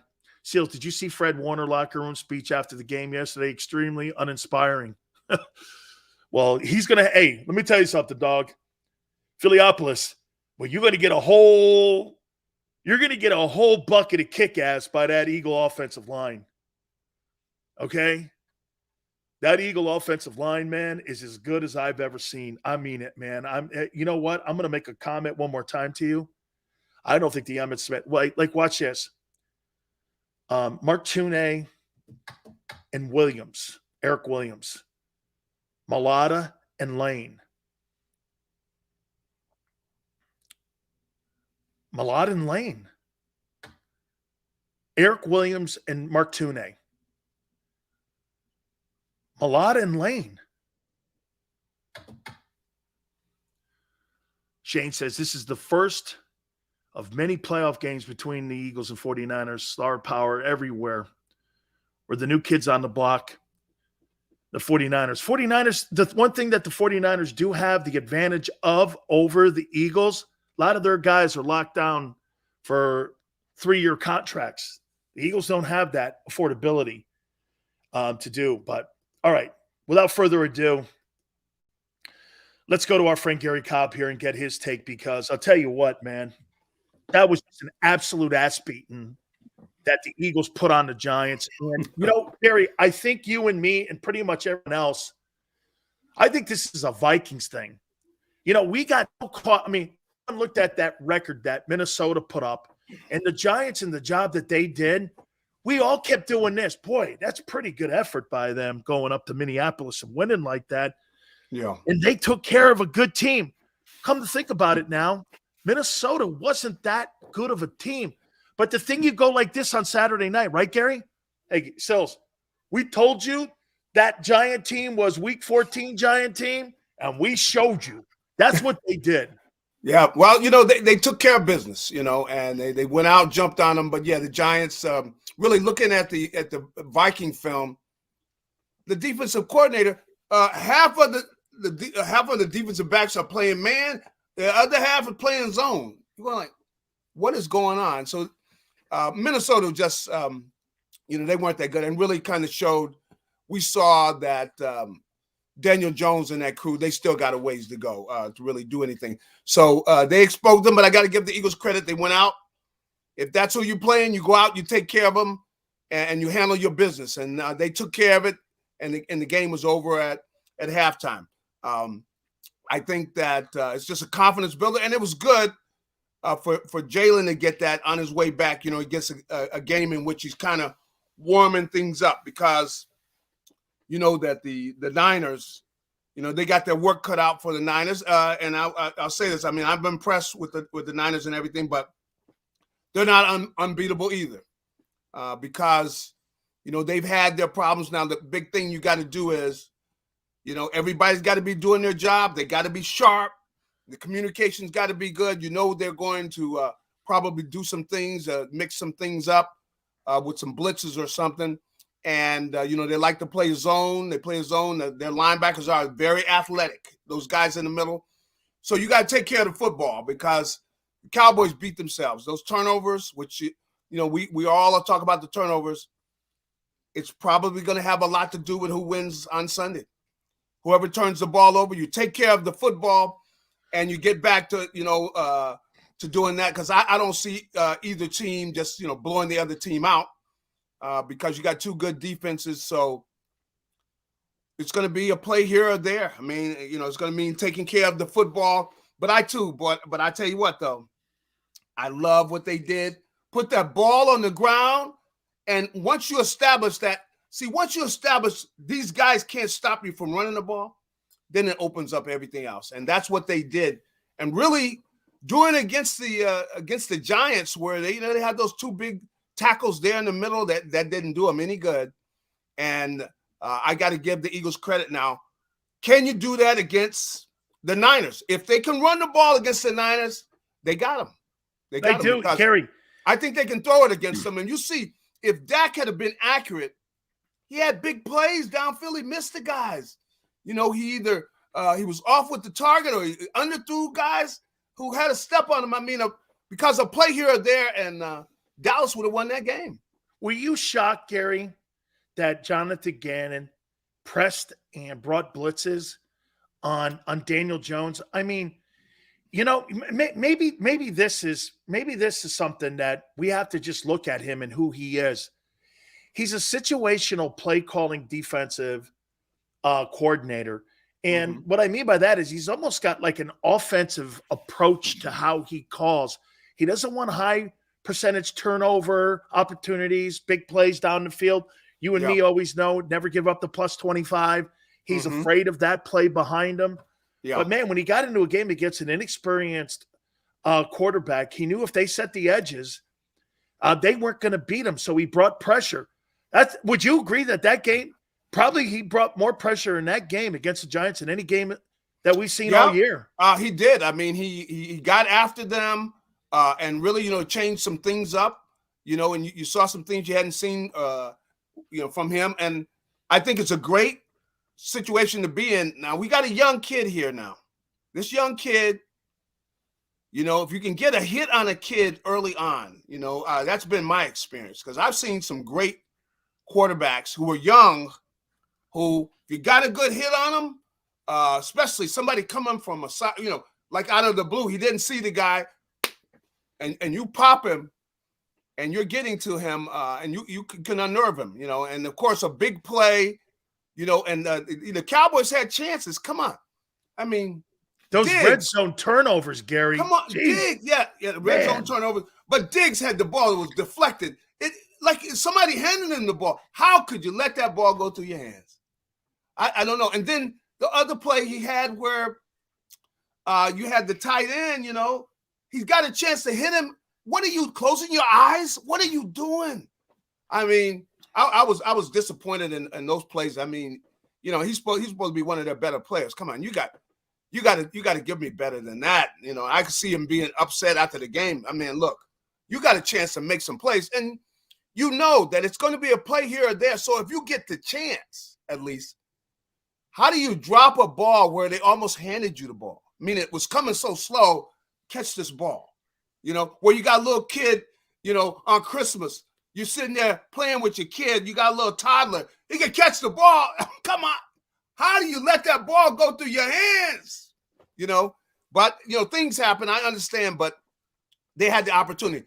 But, they got to go into this game turnover-minded, meaning a turnover here or there. And like I said, if this kid, they can cause him and they show him a zone, and they're blitzing him. I would even really come with a zone blitz where I'm playing zone and I'm trying to get that kid from his blind side because you want to shake him up early. I think if you shake him up early, you could get the kid out of his game. Hey, Gary, do you think that Hassan Reddick is the best pass rusher the Eagles have had since Reggie White? Wow, that's a lot. That's wow. Because I'll tell you what, Gary, he's wreaking havoc, man.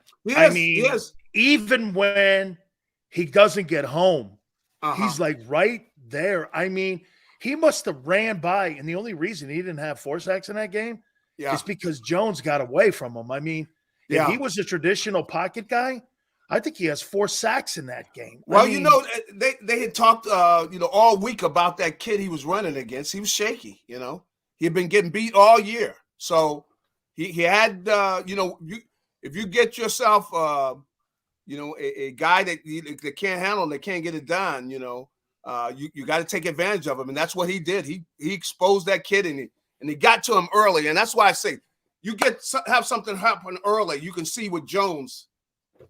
They got to him early. He lost it, man. He was shaky. He was back there.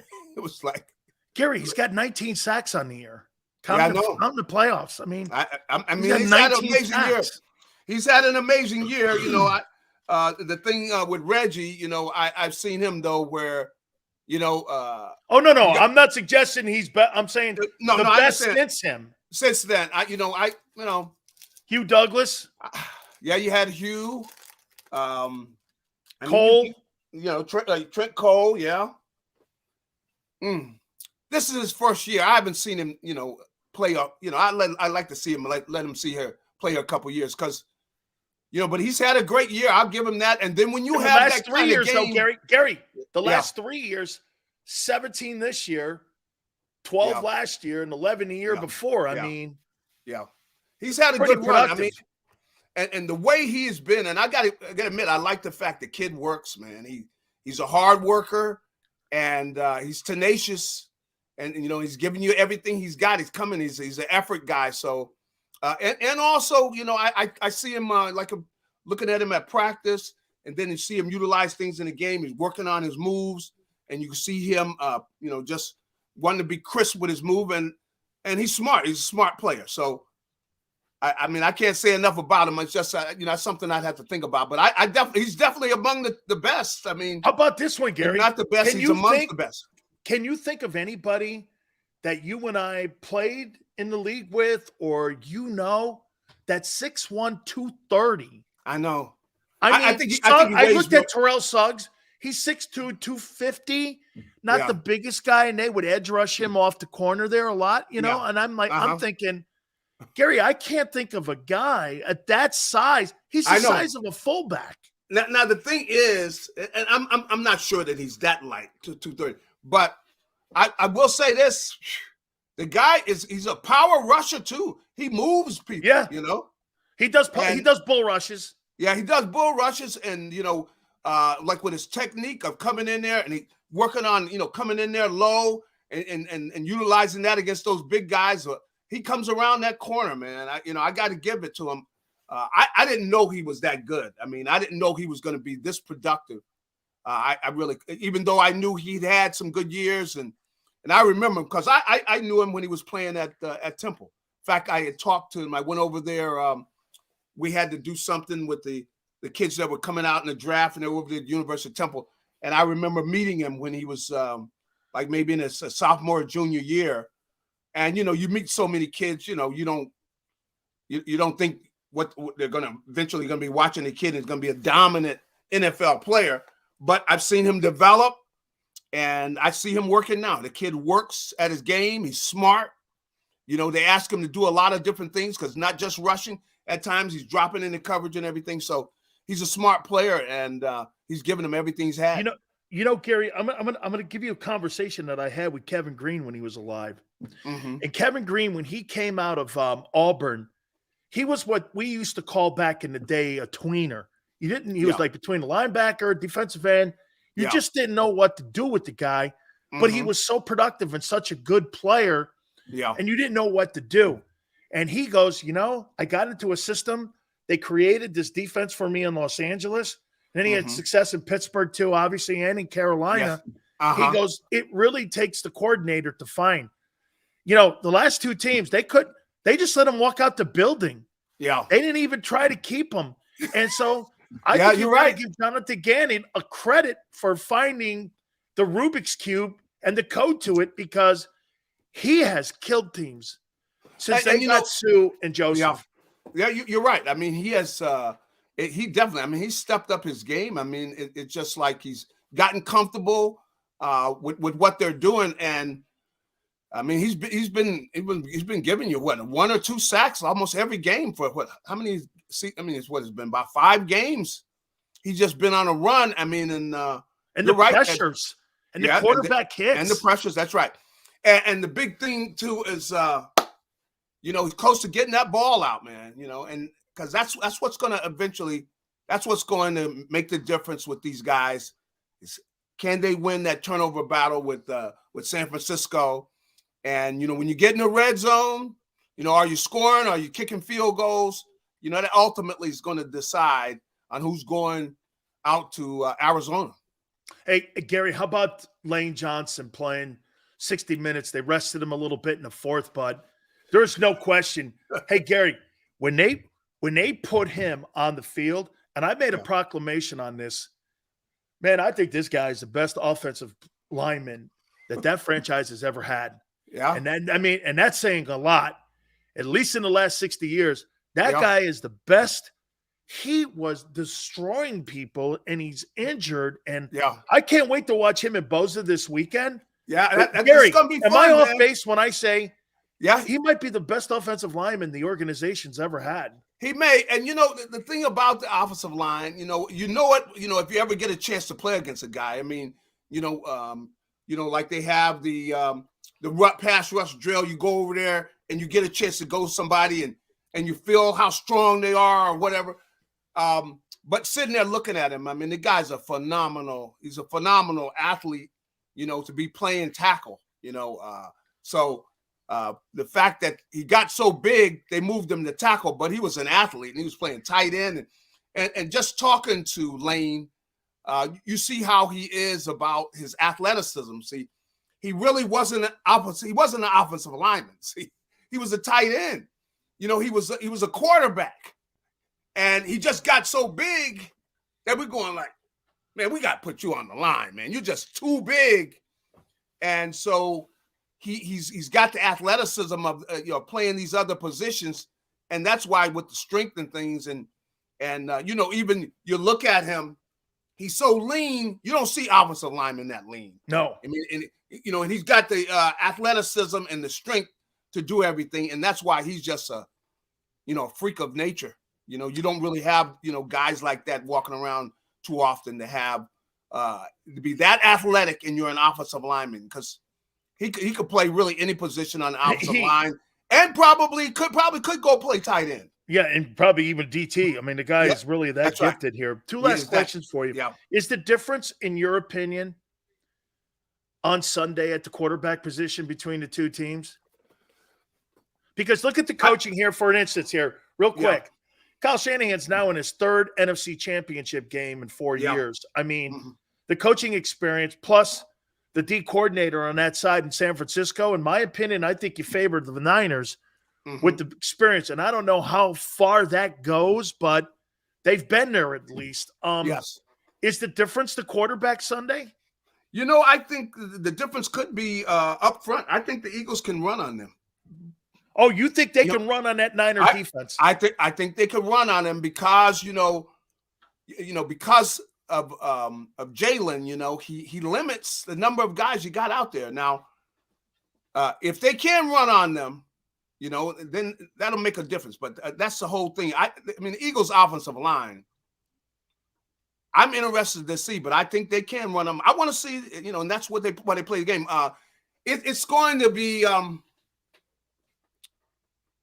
It's going to come down, like I said, I think it's going to be a play here or there. Now, if they are able to, take over a game against them, because I think they have an advantage because of the kid, and you got to unravel this kid early, I think, get him out of his game. Because if he has a few good plays early, see, that relaxes. They got the confidence and everything. But if you could get to him early and fool him by showing him something and there's something else, I think you get in his head because that's what you want to do. You got a young kid like this. You want to get in his head. And then if you do that, then you got an advantage. But San Francisco is good. I mean, I'm just talking because I don't know whether they're going to be able to run the ball against them because this is an outstanding defense. But we're going to find out. We are going to definitely find out, and that's why they play the game, and it's going to be the fun. And I think it's going to be a monumental game. And who knows? We could be seeing them going at it for a while, where you got, similar to what you had with the Cowboys and the Niners, where you got two franchises going at it. We could be seeing this in the NFC for a while. Last question for you. You think they're going to stroke this guy a check in the offseason for $45 million per? I think they're going to have to. That's why they got to get this now, because Howie, it works a miracle. And Howie, if you got a miracle, pull this. If you can somehow, if you get in there and you talk to Jalen. Now Jalen wants to win, so maybe he will somewhere or another work out a discount for you. But because Jalen, he's the team guy and he wants to win and everything. But you're gonna have to do something with him. You know that it's gonna have to be something that you're gonna have to do. And he's got a lot of guys. Of course, a lot of these guys are on 1-year deals. So this is a huge game for this team. It's a huge game for them, and they got to have it. Really, Cincinnati's got a similar situation over there. So, hey, if you're going to pay Jalen Hurts $45 million, Mike Brown, man, hey, Mr. Clamps or Krabs, on his wallet, he gonna have to open. Hey, you're going to pay Jalen $45. You're going to pay that guy $60. Man. Yeah, man. Hey, Gary. He's the real deal. That guy. He is, and I expect them to be the team in the bowl. I think the Eagles. So I think of the Eagles. I expect them to be playing Cincinnati in the bowl. Absolutely, Gary. I appreciate it. Thank you, my friend. All righty, have a good one. Got it. Should be very interested on Sunday. What happens there, man? Unbelievable, tremendous stuff. We're gonna reset everything. Okay, and I'm gonna go comparisons here. I want to bring up that offensive line again. And I want to do that again. Actually, we're going to hang in here. We're going to hang in here. Tone, we're going to hang in here. I was doing something from that Cowboy offensive line from where you guys are right now. This old line that the Eagles have, I think this is what Gary said. I think it's the key to this game on Sunday. The Cowboy and the Emmitt Smith O-line. Eric Williams, and Mark Tuney versus Malata. Okay? Yeah, I'm taking it to the top. Versus Malata and Lane. Eagles have it in the tackles. You got better. I think Eric Williams is a great player. But this group here, I think you have better tackles. Sayamalo and Dickerson. The guards for the Cowboys were Gogan and Nate. Nate's better than Sayamalo.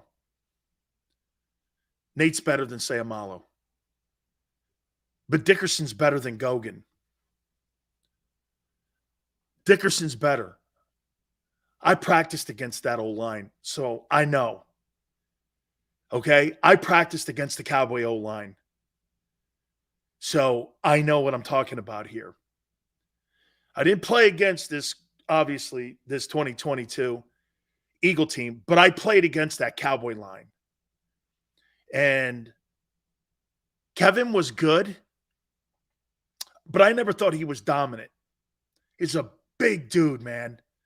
He's a 6'6", 365-pound guy. So the guards, Nate's better than Isaac Sayamalo. I don't think there's any question to that. But Dickerson's better than Gogan. And at center position, they had Stepnoski and Ray Donaldson. And I think Jason Kelsey's better than both those. And I happen to think Ray Donaldson is a Hall of Fame player. So at the end of the day, The Eagles have a better O-line than the Cowboys championship run O-line that won 3 titles in 4 years. Yeah. I'm comfortable saying that. And I think Goddard's better than Novacek. A.J. Brown and Michael Irvin are the same. And I think Devontae's better than Alvin Harper. I heard that Jeremiah died, man. Dude, God bless. He loved coming on and giving us a whole bunch of BS, man. Rest in peace, brother. I'm very disappointed to hear that. I heard that. Man, and you guys are like family over here, man. All good. There's no center ever with better technique than Kelsey. Kevin Mawai was pretty good, but not him. Okay? Not him. Yeah, M. Reyes, man. Hey, I'm sorry. I thought you were talking about. I get it now, man. Crazy. Yeah. Hard to believe. That old line was so good, man. That old line was so good Saturday. Watching them play is a privilege, man. Dude, they blew Williams and Dexter Lawrence off the line of scrimmage.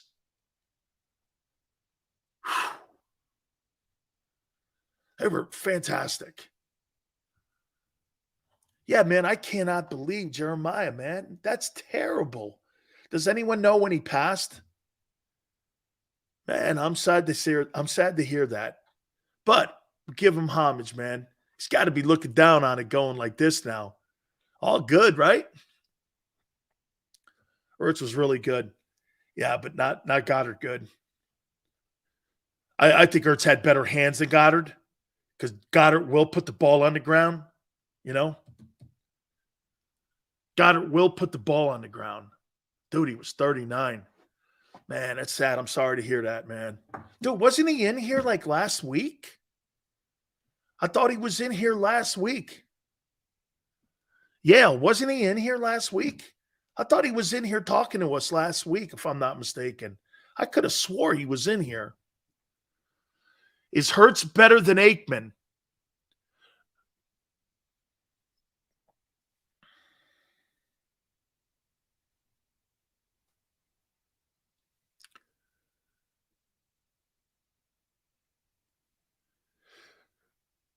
Troy managed everything.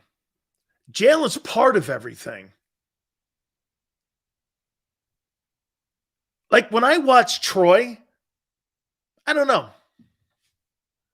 When I watch Jalen, I see a better player than Troy. Troy had weapons too. Now, it's kind of tough to sit here and talk about a 3-time Super Bowl champion. Okay? I mean, the guy won 3 Super Bowls. Got to pump the brakes on comparing a guy who hasn't won but one playoff game, which is huge. It's changed. Hey, I'll tell you what. This guy's won more playoff games than Aaron Rodgers has in the last couple of years. I'm talking Jalen. Right?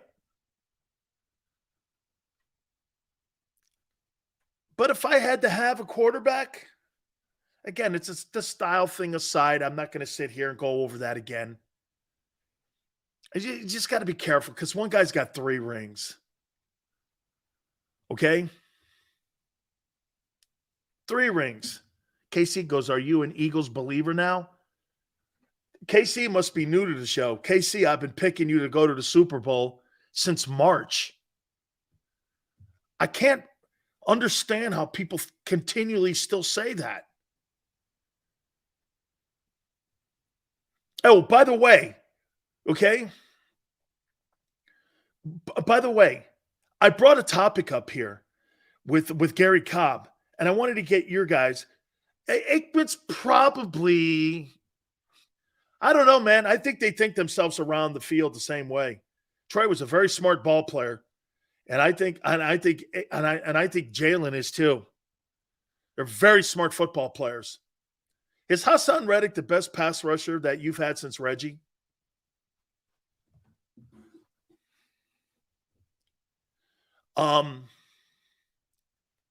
Is he better than Hugh Douglas? You think Hassan Reddick is better as a pass rusher than Hugh?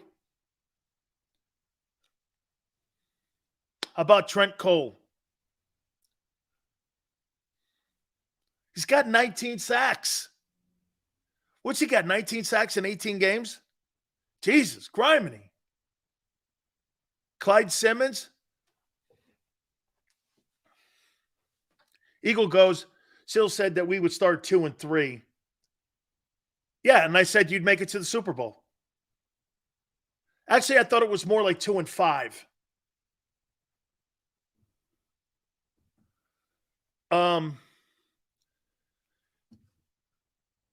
Hugh Douglas was a great pass rusher, though.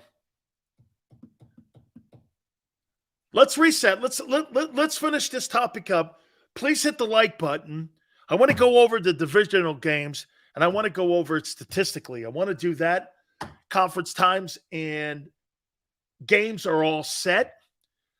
The NFL has ranked Tier 1 and Tier 2 quarterbacks. I wonder if you agree where your boy is now. Hour number 3. Keep it here on the National Football Show. When it comes to the fight against insurance companies, large corporations, and the healthcare industry, injured victims are always the underdog. But that doesn't worry us. At Messon Associates, we're an injury law firm from Philadelphia, and we come to fight. Our clients know that they've got representation with a chip on its shoulder, and it's the same chip that makes Philly the toughest city in the country. Call 215-568-3500 or visit us online at messalaw.com. Messon Associates, the toughest injury firm in Philadelphia.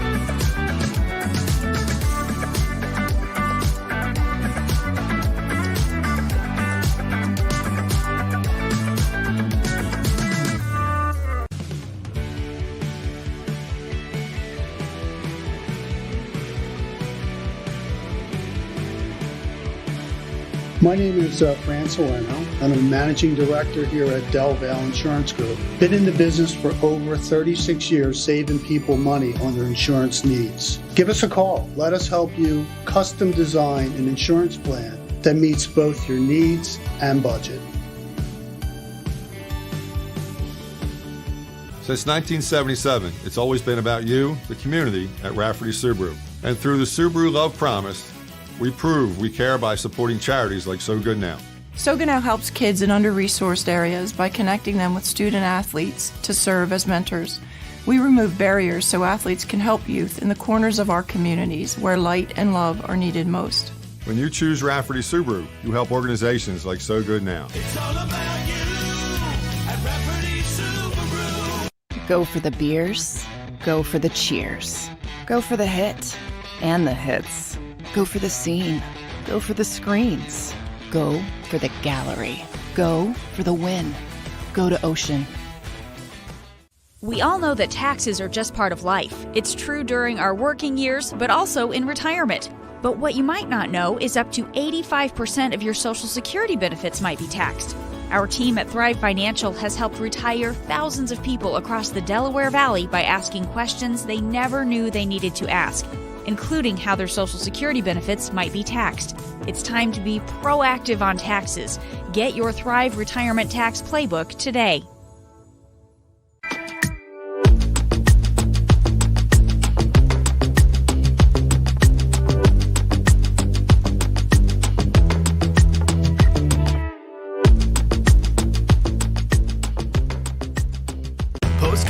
Show with Seth Joyner. I knew that they had a running game. Derek Gunn. He has put in the effort. Devin Caney. Had we not won the Super Bowl, what would we be saying? And Mike Missinelli. Well, you know who Philly is. Post game, now streaming on the 6ABC family of apps.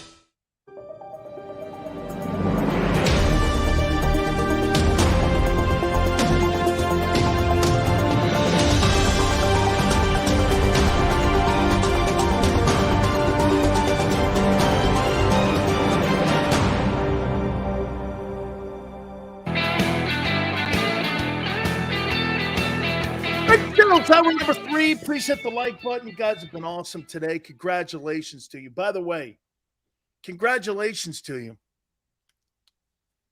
Your football team took all the concerns away. Health, check. That did not look like a hurt football team Saturday night. Check. Quarterback, health, check. We actually saw some different creative play calling on defense.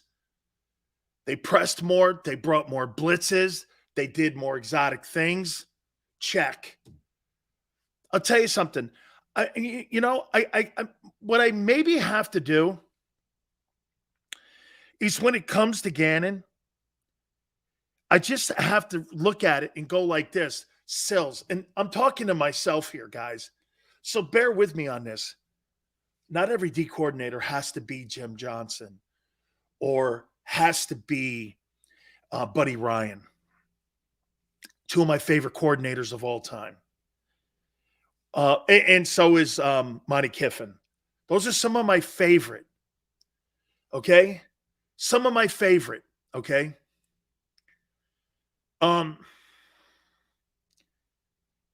He just likes to keep everything in front of him. You know what I mean? It's just not aggressive. But he was aggressive against New York. Again, some of the stuff that I said in the first hour, Monty Kiffin, I love Monty Kiffin, one of my favorites of all time. The Eagles, they just look great in all phases. Here's some of my takeaways from the game on Saturday. I didn't believe in the Giants. However, I did say that I thought the game would be 30-28, and I thought it would be a close one. But remember, I kept saying this on Friday to you. Do you really think New York's going to go into the link and do exactly what they did in Minneapolis? I found that hard to believe. Do we really believe Daniel Jones is that guy? Remember, people kept asking me, and I kept going like this. I want to see him do it again. And he couldn't. And it was there for all to see. And see, watch this. Was that a shitty Giants team like week 14? Yes.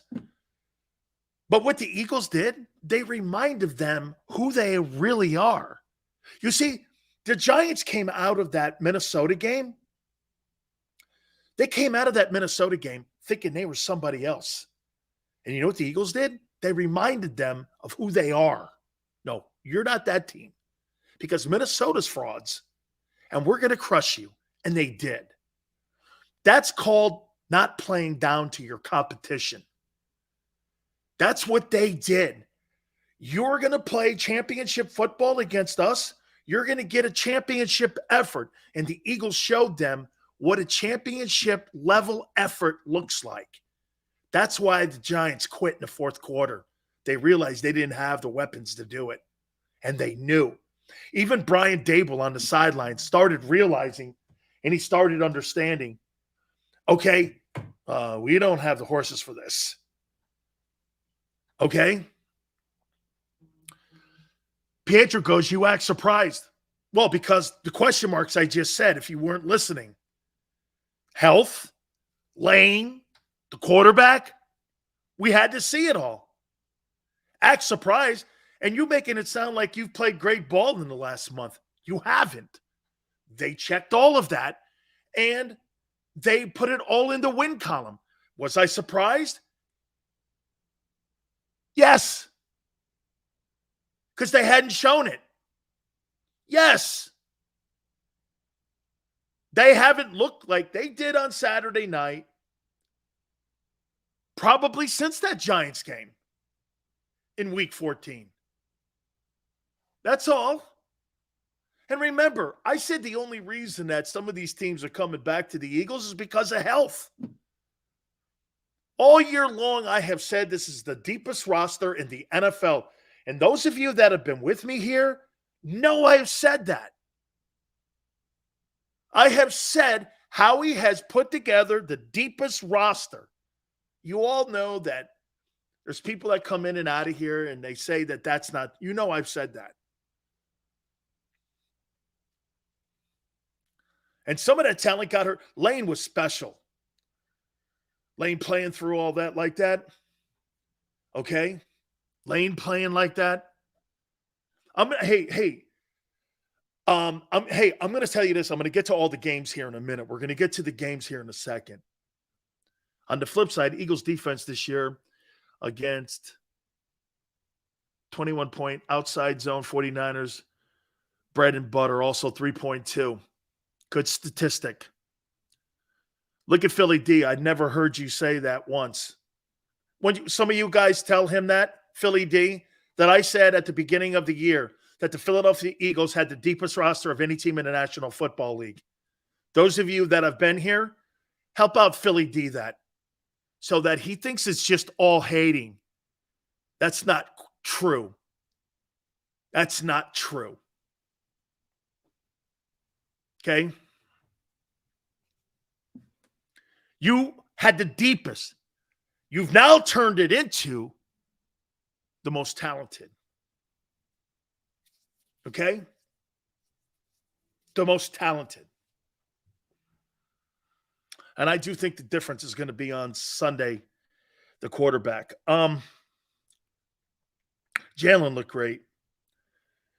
154 yards. It didn't feel like it was 354 yards. Didn't it feel like? It felt like, it just felt like 354 yards. They were such timely pass. There's such, you know what? Is this fair? And again, this goes back to looking at stats for what they are. Okay, watch this.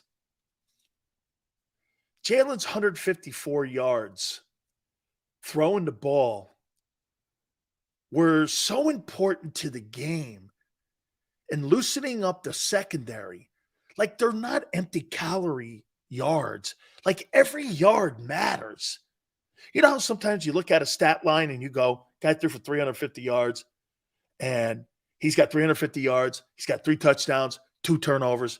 I'm going to tell you something about Josh Allen. Josh Allen is starting to look like Brett Favre a little bit to me. And I don't like Brett Favre. Okay? I think Brett Favre turned the ball over too much. As spectacular as Brett Favre was, Brett Favre cost himself at least 3 additional Super Bowls because of the turnovers. When Favre left the NFL, he was the all-time leading passer for touchdown passes, but he was also the all-time leading passer for interceptions. I don't want that distinction. Okay? Okay, I don't want that distinction. I could throw the most touchdowns and have the most interceptions. I don't want that on my resume. So when I'm starting to see Brett Favre in Buffalo. A little bit reckless with the ball, man. He's just a little too reckless. And you turn the ball over like that, and you have low percentage passes. He had such low percentage passes in that game. Jalen's stats were like important. The 154 yards, like I said, felt like 354.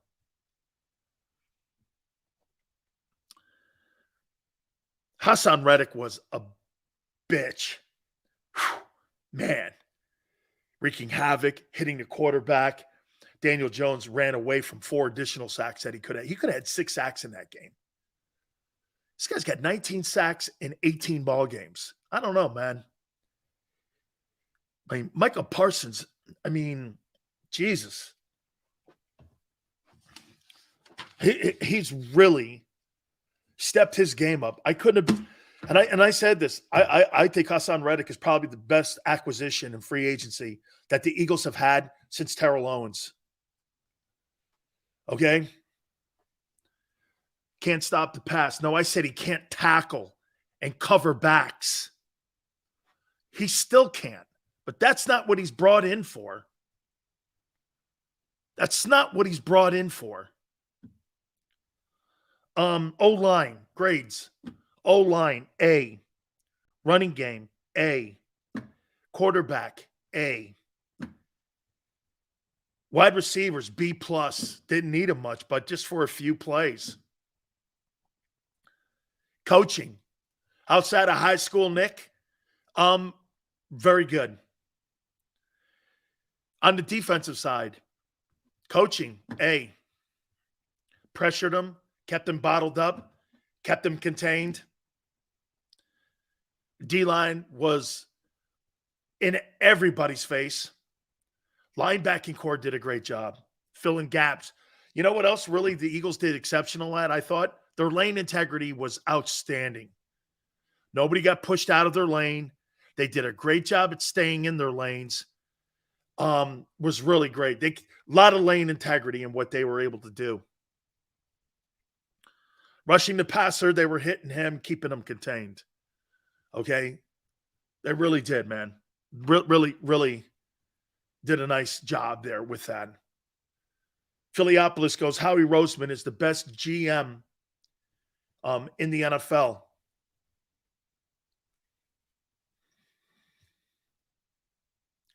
Well, let's put this out there. Howie gets 2 Super Bowl wins in 5 years. That's quite a legacy. And I would turn around and say, what other general manager in the NFL that's a sole-standing general manager and not a coach? You know, because some coaches like Belichick have dual roles. 85 goes, Purdy needs to play perfect 49er. CBs will struggle. Other GMs are afraid to do deals with him now. Philiopolis, the only reason Howie Roseman could do deals, though, is because the quarterback is the lowest paid guy. You keep making sure that you have to put that into the dynamic here. He's got an open checkbook because the quarterback's not being paid. That will change. Okay? That will totally change. I'm trying to think. Like, would I put Howie Roseman in the same category as Ozzie Newsome? Man, Ozzie drafted Ed Reed and Suggs and Ray Lewis and Jonathan Ogden and Criminy. Made deals for Dion and Rod Woodson and Jamal Lewis, Lamar Jackson, the tight end. I mean, Ozzie, in my opinion, Ozzie Newsome is the best freestanding GM, not coach related, not a head coach and GM. I don't think there's a better general manager in the last 30 years than Ozzie Newsome. But Howie, if he gets 2 Super Bowl wins in 5 years, kind of puts himself in a different category here. Compare records over time. Yeah, what do you think? You think he's Ozzie Newsome? Howie will have done it twice in 5 years with different starting quarterbacks and different coaching staffs. That means you'd have to go back to like the Washington Redskins and what they did by winning those 3 Super Bowls with 3 different quarterbacks. But they had Bobby Beathard. And Bobby Beathard was a brilliant general manager. And he won 3 Super Bowls with 3 different quarterbacks. Okay? And Beathard was the GM of those Washington teams. So I don't believe that Howie's Bobby Beathard. I mean, Bobby Beathard's been to 5 Super Bowls. So I don't think he's there. I don't believe Howie's better than Ozzie. Ozzy's a better drafter. And Ozzy's made, and he hired John Harbaugh, and he hired Brian Billick. Okay? I mean, he hired Brian Billick. He hired John Harbaugh. I don't know, man. Some good ball players that he's had go through there. So is Howie definitely top 3? We can agree on that. You know what? And by the way, Philiopolis, Ozzy's not really in that role anymore. It's more DaCosta now in that role. So you take Howie, you take Ozzy out of that. Okay? You take Ozzy out of that, but he's still got major influence in the organization. So if I'm looking around the room here, would I take Howie over Mickey Loomis in New Orleans? Yes. Would I take him over John Schneider? John Schneider's been to 2 Super Bowls, won 1. This will be Howie's 3rd Super Bowl, right? If they get to the Super Bowl, is this his 3rd? Or was that Joe Banner and Andy? I think that's Joe Banner and Andy, wasn't it? The 04 team was Joe Banner, wasn't it? I don't think that was Howie as the GM. Yeah, the first one was Joe Banner and Andy. Yeah. So it's 2 if he gets there. I'm trying to think. John Schneider's been to 2. What about Andy? Andy has been to, but Andy's not really the GM, or is he? But again, I'm talking freestanding. I'm not talking coaches. Boy, Howie will have done something that a lot of guys haven't been able to do. And Philiopolis, I think he gets there and say he wins it. He wins 2 titles in 5 years. 2 different coaches, 2 different coaching staffs. Yeah. Pretty good stuff. And again, what I think he's become a better general manager at, just like I think Doug Peterson's a better coach today than he was in Philly, because he learned not to be a total tool, and maybe so with Howie, not to be a total tool. And how I look at Howie and how he's had success putting the team together, you know how you can see that there's a lot of good people in that front office? Well, when you see guys like Andrew Berry getting jobs, or you see Joe Douglas or Andy Weil is his name, now in Pittsburgh as the assistant general manager, and you see people coming in and cherry picking out of the Eagle front office for big jobs at current. I mean, Andy getting that job in Pittsburgh is enormous, because once you're in Pittsburgh, you could be there forever. Okay. It's a great place if you're like in training wheels when it comes to being a general manager.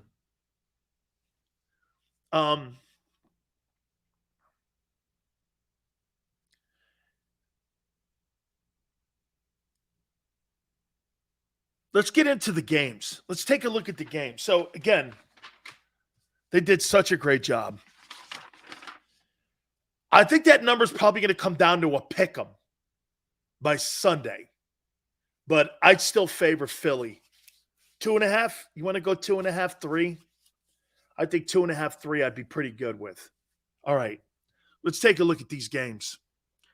Jags, they end up losing to the Chiefs 27-10. What was your takeaway from that game? My takeaway from that game was that I think the Jags have arrived.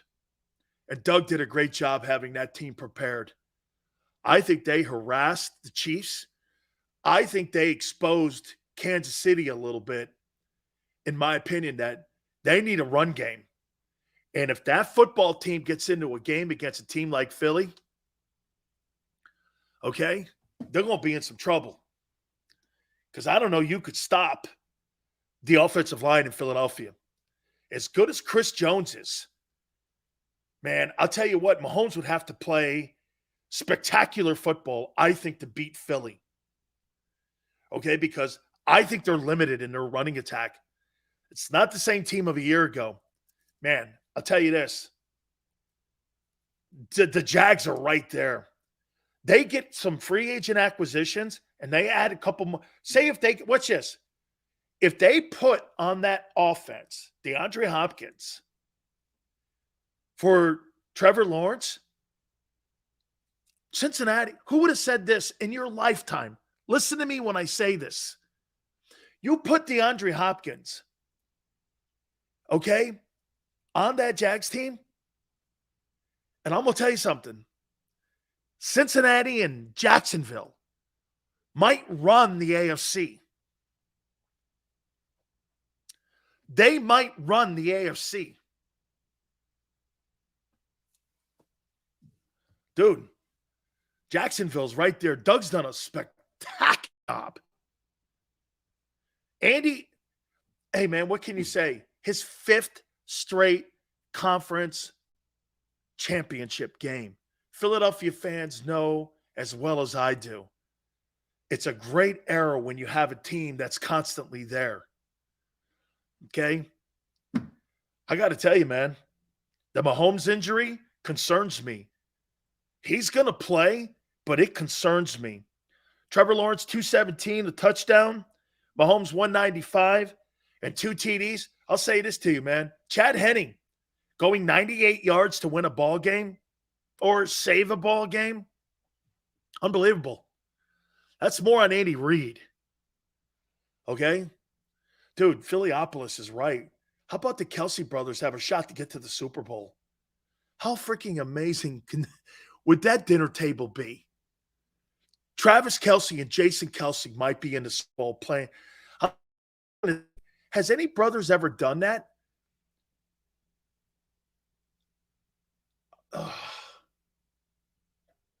Has any brothers ever done that? Been in the Super Bowl against one another? Like the McCourty brothers were in the game together for New England.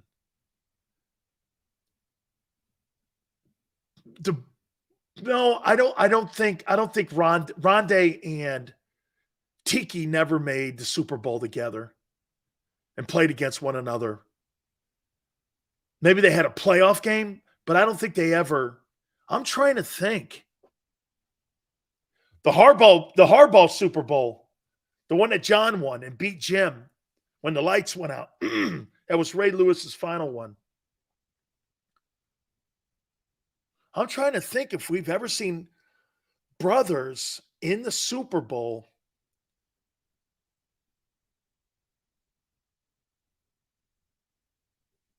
I can't think. Whew. Man, that's some family there. Let's go on to Bengals. I think the Bengals are going to the Super Bowl. Man, they look great. They had no answers for Joe Burrow. He went into that game and he systematically took Buffalo apart. He took Buffalo apart. I mean, they were never in the game. They completely dominated them 27-10, 242, 2 touchdowns. Joe Mixon was a beast. I mean, and people kept telling me, hey, Sills, they lost 3 linemen in Cincinnati. And I'm like, how can you lose? Joe Burrow doesn't care. And nor did the Bengal guys. It was a driving snowstorm. And I'm going to agree with you guys here. Yeah, and Yell goes, in their barn too. And I'm going to agree with you. That was a horrible game for Josh Allen. There's too much Brett Favre in this. I don't know if Ken Dorsey is the right offensive coordinator for him, but they have got to do some soul searching on how they approach games, especially in the second half. You have to have more structured plays, okay? Because he's not as smart as Jalen. When Jalen was running that RPO, he ran it to a science. And for the record, Josh Allen's more talented than Jalen Hurts. But then again, so is Aaron Rodgers, more talented than Tom Brady. But that doesn't mean you're going to win more. Tom is smarter in his approach to the game than Aaron Rodgers. And I think it's the same thing with Jalen. Jalen relies on almost the same kind of skill set. Allen's got a better arm. Allen doesn't take care of the ball. Allen gets frustrated. Hurts doesn't. Jalen likes winning first and second down. Do you know what I really hated? Yeah, do you know what I really hated about Allen and how they threw the ball? You're down. Watch this. You're at home. You're playing against a Cincinnati team. You got the better O-line in the game. And you're chucking the ball down the field on your 20 in the snow, and it's 3rd and 10. The chances of you in the snow, in your own building, on 3rd and 10, in a playoff game against the defending AFC champions, on completing that play, do you know what it is? It's 11.6% chance of success on anything 3rd and 10 and north of that. If I know that, how do those coordinators not know that? I'm going to give Ken a couple days to settle down, and I'm going to ask him, why are you not? Jalen Hurts and the Eagles, they win on 1st and 2nd down every freaking series. Remember what I told you guys? The key to the game was getting Goddard going early, winning 3rd down, being who you are, and running the ball with Miles. And Jalen being effective on the RPO. That's why when you look at some of the numbers and you look at some of the individual numbers, you go like this. Jesus, man, there's not a lot of superstar. You got to read more into it because the sensational number is this one right here. I circled it. 268. Man, you got no chance in hell. Hey, watch this. So you ran the ball for 268 yards and you were 10 of 14 on 3rd down. And you held the ball for 35 minutes. There's not a chance you win that game. There's not a chance the opposing team can win that game. No chance. You made it so impossible for New York to be even in the game. There were flashes where they had moments.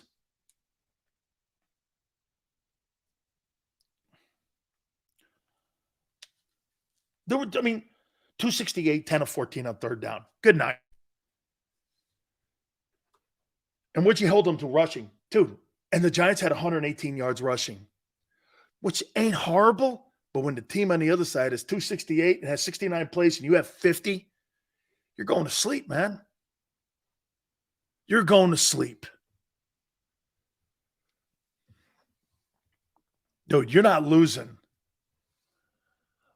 Miles Sanders in Buffalo would save Josh Allen's life. Now, here's my problem with Miles. Do I feel comfortable giving a guy a 3-year contract that's had a 1 year? Is he a 1-year wonder? And is it because he's behind that line? And say this to you. You got 5 Pro Bowlers. Am I paying Miles Sanders that money? Kenneth Gainwell had 112. I don't know. I think, and don't get me wrong. Hey, don't get me wrong. Tone, I think Miles is a good ball player. But, dude, you got 5 Pro Bowlers. You got 5 Pro Bowlers. Their biggest play was a 39-yard Saquon Barkley runs. I saw that at a total of 61 yards rushing. Subtract the sole big run, he had 22. They shut him down. They were swarming everywhere. See, that's why I think this. Could there be a chance Miles comes back to Philly? You think people are going to give him $7 million in the open market? I don't. Do you think he doubles his pay? He's making $2.5 million now. You think somebody comes up with $5 million on a team with no O-line? Could he do that? Could he be a bell cow? Plus, he's been hurt. I don't know, man. I don't know. Bills might. I'd rather get the guy in Vegas. If I'm going to pay $7 million, I'd rather have the guy Josh Jacobs. Okay? I'd rather have him. I think Miles is gone. If he comes back, it'll be a very team-friendly deal. I let him walk too, man. And no disrespect to him. I think he had a beautiful season. But, dude, behind that old line, can you imagine if you put a really talented running back there who stayed healthy and was what do you think Dalvin Cook would do behind that old line? Okay? Love Joey B. He was great. Bengals look dominant. Joe Mixon. Hey, how about Joe Mixon? Kudos to him. Here's a guy that knocked that chick out in Oklahoma. Had to go through all those classes, and he had to go through all the therapy and all that. Missed a year. I think he went in the second round when he came out of college. He's made amends. He's trying to do his best in his life. Cincinnati's embraced him, and he's a figure. He is a really fine ball player, and I'm happy for him. Okay? Everybody has bad situations in their life. And unfortunately, that'll be something he'll never be able to take away. But you can improve your life from it. And I think he has. And I think Cincinnati's done a great job with him. Okay? People make mistakes in life. The guy you don't want on your team is the guy who makes the same one twice, because then he's stupid. Okay? Everyone makes a mistake. Okay? Everyone is sometime reckless in their life. He made a mistake. A tragic one. An enormous one. Okay? But at the end of the day, I'm going to say this to Joe Mixon. Hey, Joe, guess what? Keep pushing forward. Okay? Seals, do you think the Bengals are the favorite? No. No. I think the Super Bowl champion is coming out of the 49ers and Eagles championship game. I think the Bengals are going to play exceptionally well. But I don't believe in Kansas City right now, especially an injured Mahomes. I just don't. I think Cincinnati's going to beat them. And I may have said Cincinnati was going to beat him even with a healthy Mahomes because he's already beaten them this year. But now that he's injured, I think the championship game, in my opinion, I think the Super Bowl winner, this Eagles and 49ers is going to seem like the early 2000s Buccaneers and Eagle championship games. You know those playoff games between the Bucs and Eagles and the winner goes to the Super Bowl kind of shit? I think this is going to be kind of like that. I think the two best teams in the NFL are playing Sunday in Philly. Because those are the two best rosters. Okay?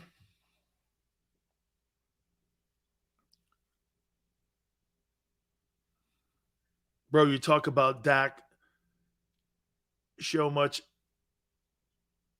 I don't talk about Dak Prescott at all. I think Dak Prescott, I've been saying all year, time to move on from the guy. Because you had a great moment against Tampa, can you do it again? Remember I said that about Dak too on Friday and all of last week.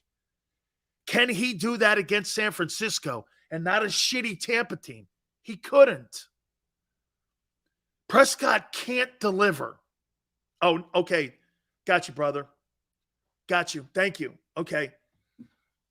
He cannot do it. I'll get to the game here in a minute. But to your point, if it's Bengals and the Eagles in the Super Bowl, I think the Eagles are favored. 1.5, 2 points.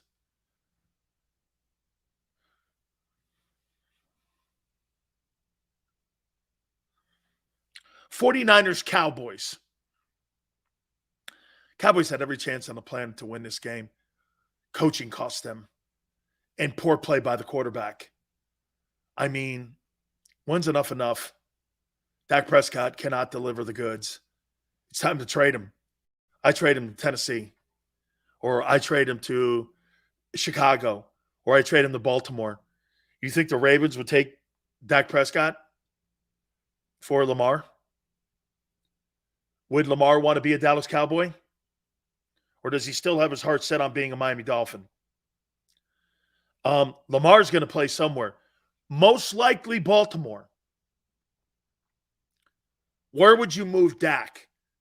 Dak played his ball, and I believe he's from Mississippi. Would he play for the Falcons? But if you're the Cowboys, you got to move him. And here's the most important thing. What would you get in return right now for Dak Prescott, knowing he has a $42 million contract? That's why I said Titans.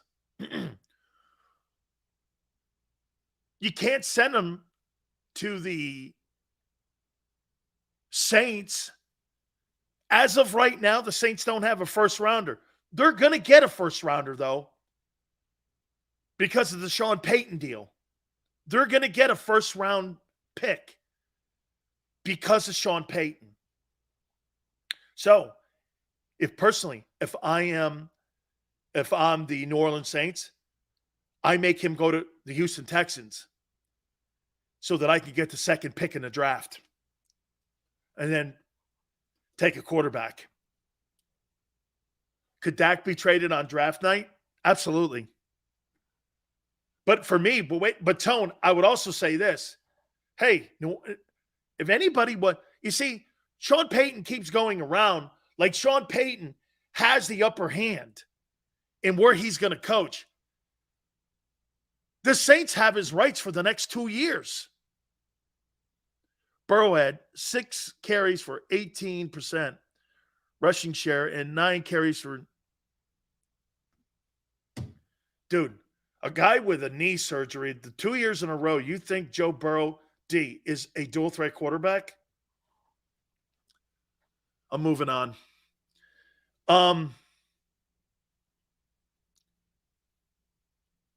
Sean Payton would never go to Dallas. He would never go to Dallas. If I'm New Orleans, I trade him to the Texans to get 2 number 1s and a 3. Sills going to hate Hurts all the way to the Super Bowl. Funny, I've been telling you the Eagles they were my prediction out of the NFC all year. I don't hate Hurts. You have it wrong. This is not personal, dude. I don't know the guy from a can of paint. I don't know Jalen Hurts from a can of paint. I don't hate people like that. If I don't know you, I don't like you or hate you. I don't pass judgment on people like that. I'm talking football-wise. I don't like that style. I don't believe it lasts long. That's all it is. I keep reiterating that because I don't think you guys want to keep hearing that. Well, stop asking it. Nothing to do with hate. I don't know him to hate him. I mean, I have to know you to hate you. It's got nothing to do with it. Carr to Baltimore, I think Carr's going to the Jets. I think he's going to the Jets. Nobody hates Hurts right now. Why would you hate him? Dude, I don't hate Dak. He's just not winning. It's got nothing. Why do you put like something into a conversation that you have no bearing of the person as a character human? How does that play into throwing 2 touchdowns in the back of the end zone, whether you like or hate him or not? That's so not even remotely part of a conversation. Whether he's black or white, or if you hate him, has nothing to do with it. You either are winning games, producing, or not. End of story. It's got nothing to do with any of that other stupid shit. Nothing to do with it. Nothing. This is about winning and losing and performing. Like I said about Hurts. Hurts had a turd burger against the Bucs last year. Hurts was fabulous on Saturday. 1-1. He's building a legacy. That wasn't a... What's this? Joe Burrow's performance against the Buffalo Bills. Do you know Joe Burrow's 5-1 in the postseason? Joe Burrow of the Cincinnati Bengals is 5-1 in the postseason. You think he's building a legacy? Joe Burrow is 5-1. He's in his second consecutive conference championship game, playing for the Bengals. That man in Cincinnati has completely turned around an inept organization overnight. That's impact. And he's winning. There is no getting around what Burrow's doing. You can say this, I love this. Irrelevant. He's 5-1 with a conference title, and he was a quarter away from winning the Super Bowl. Joe Burrow's a special dude. Someone goes, so it's not coaching, says Scott. Okay, Scott, let's take the last 4 years of Joe Burrow's football life. His last year in college, he wins a Heisman, a national championship, and has the most iconic season, including killing Hurts in the semifinals in college history. His first year, he was off to the races on being Rookie of the Year, hurt himself halfway through. His next full year starting, he takes the team with the worst O-line in pro football to the Super Bowl. This year, he's back in the conference title game. I don't know about you, but that's changing the game. That's changing and it's Cincinnati. Zach Taylor has more wins than Paul Brown in the postseason. The former Bengals coach who owned the Browns, that Paul Brown. He's the most successful coach in Bengal history, including Marvin Lewis. The Bengals.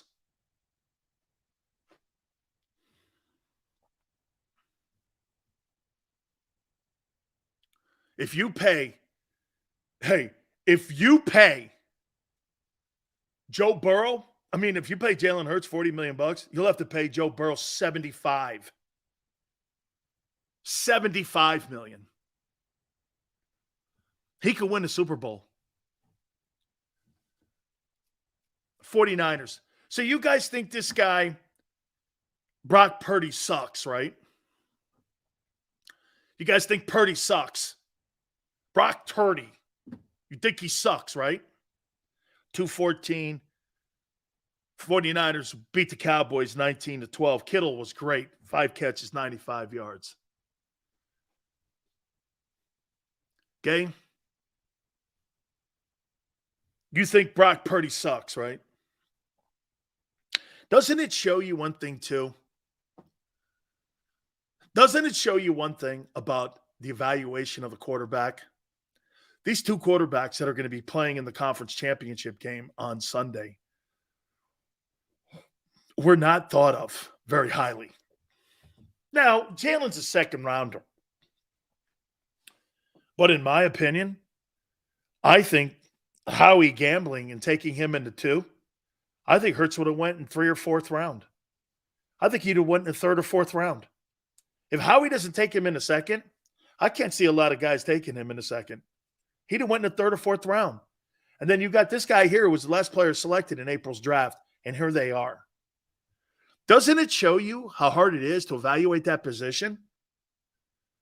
Right? And then on the other hand, you get 2 first-rounders and one overall pick in the other games. Look at the contrast. In the AFC Championship game, you got 2 first-rounders playing ball against one another. In the NFC, you got quarterbacks that were, didn't think really, Purdy couldn't thought highly on. 31 teams passed on them 7 times. And his own team passed on him 6. the 49ers. They passed on him 6 times. Okay? That just shows you, okay, that the evaluation of a quarterback is so hard. I do think winning matters. I think winning has to matter. Seals, it's crazy that Hurts made the NFC Championship game before Dak. And what's crazy and what's embarrassing, you want to hear something else that's crazy? If you're the Eagles, how embarrassing is it that your quarterback is making less than your kicker? And you're okay with that, not saying anything publicly yet, that we're going to address this. This guy makes less money than Josh Elliott. Shit, the holder probably makes more than Jalen. That's embarrassing that you haven't addressed it. That's where I'm coming from with that. Now, maybe behind the scenes, they have said something. Jalen wins the Super Bowl. Right? How's that embarrassing? That you haven't said a word about it. Everyone else has mentioned it. Everyone else has brought it up, except the Eagles. They have not said one word about his extension. Or the Chargers have addressed it. The Bengals have addressed it. Who else from that draft has addressed it?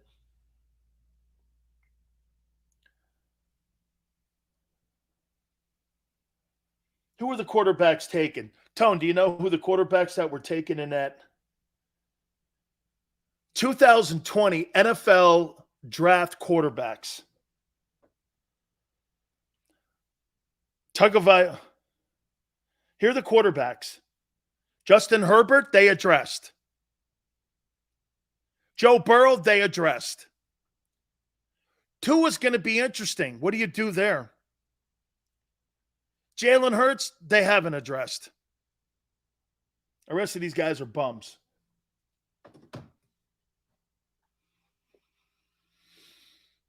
I hope this week we hear something. At least, hey, we're really looking forward to Jalen being part of our organization for the next 5 years.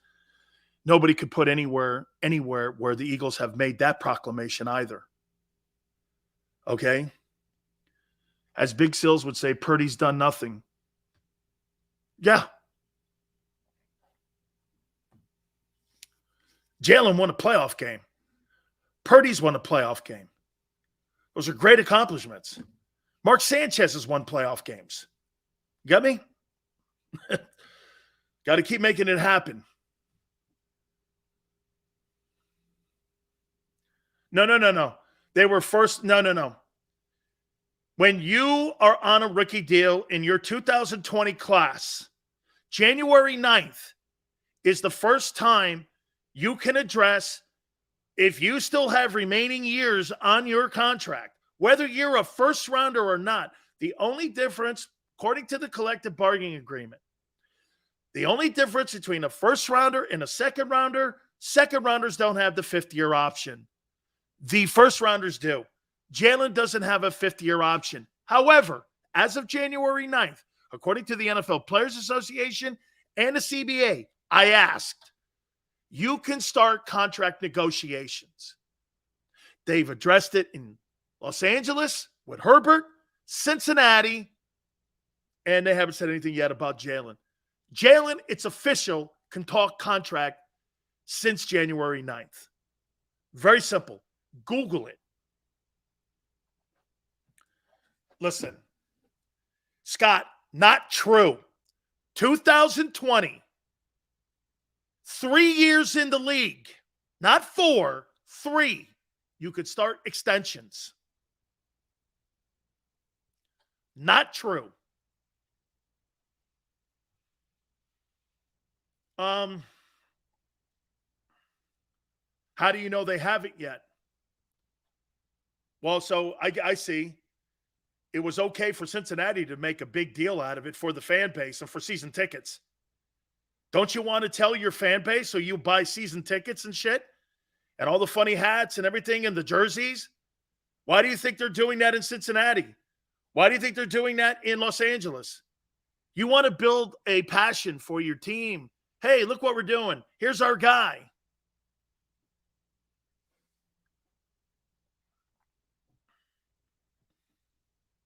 I think it's going to be interesting to see how they handle this.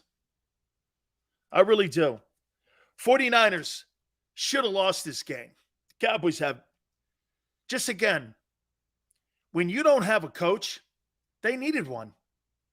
Would we not agree with this? Hey, Yale, would we agree with this? When the Cowboys need a coach, there's not one to be seen in 30 years.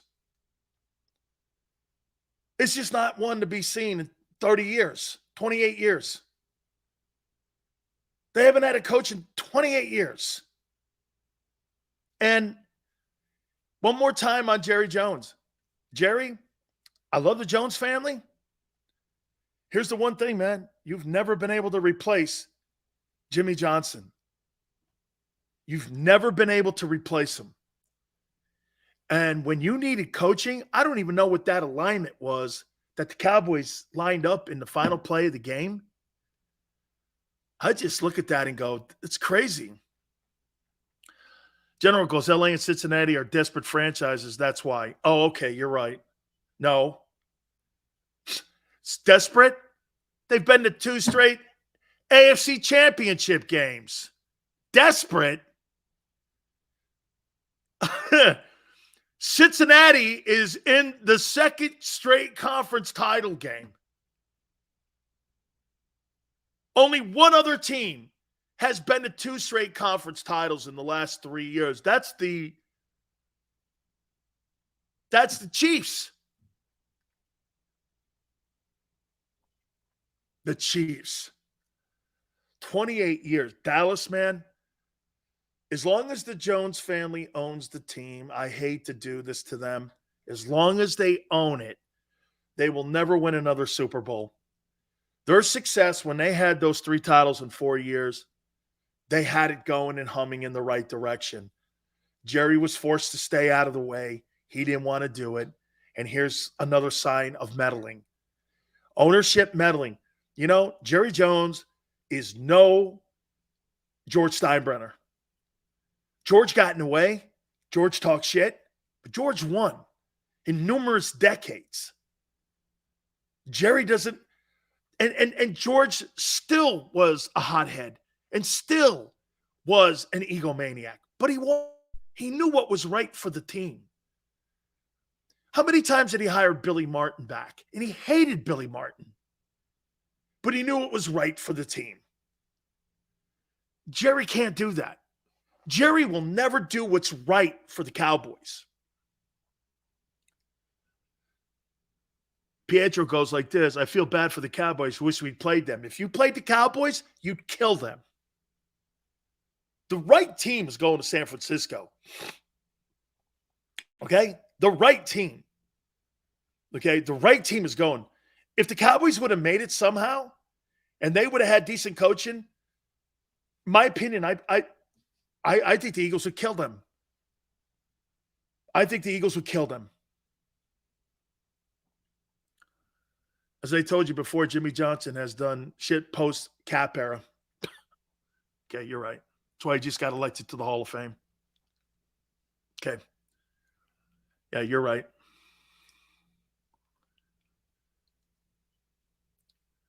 They're going to Philly. The 49ers are the right team. Jesse goes, Sills, do you think Trey Lance is a bust? I do. Hey, Jesse, you know why he's a bust? So you signed a guy who hasn't had really any kind of ball in 3 years, and because he can jump hurdles and he's a great athlete, you think he could play the quarterback position in the NFL? I don't know. Okay? I think he's a bust.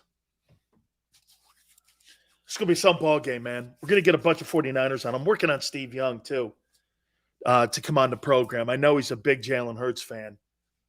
Trying to work on getting John Lynch on as well. John's a dear friend of mine. He's been on numerous times as well. You guys are awesome. I appreciate it. Please do me a favor. Hit the like button. Man, this is awesome stuff. Conference championship. Legacies are set or beginning to be set. And Jalen's continuing to add on. Really great stuff. Please hit the like button till tomorrow, 3 to 6 Eastern. God bless you. Xander, my man Tone, absolutely great stuff as always. We will catch you on the flip side and see you tomorrow, 3 to 6. When it comes to the fight against insurance companies, large corporations, and the healthcare industry, injured victims are always the underdog. But that doesn't worry us. At Messon Associates, we're an injury law firm from Philadelphia, and we come to fight. Our clients know that they've got representation with a chip on its shoulder, and it's the same chip that makes Philly the toughest city in the country. Call 215-568-3500 or visit us online at messalaw.com. Messon Associates, the toughest injury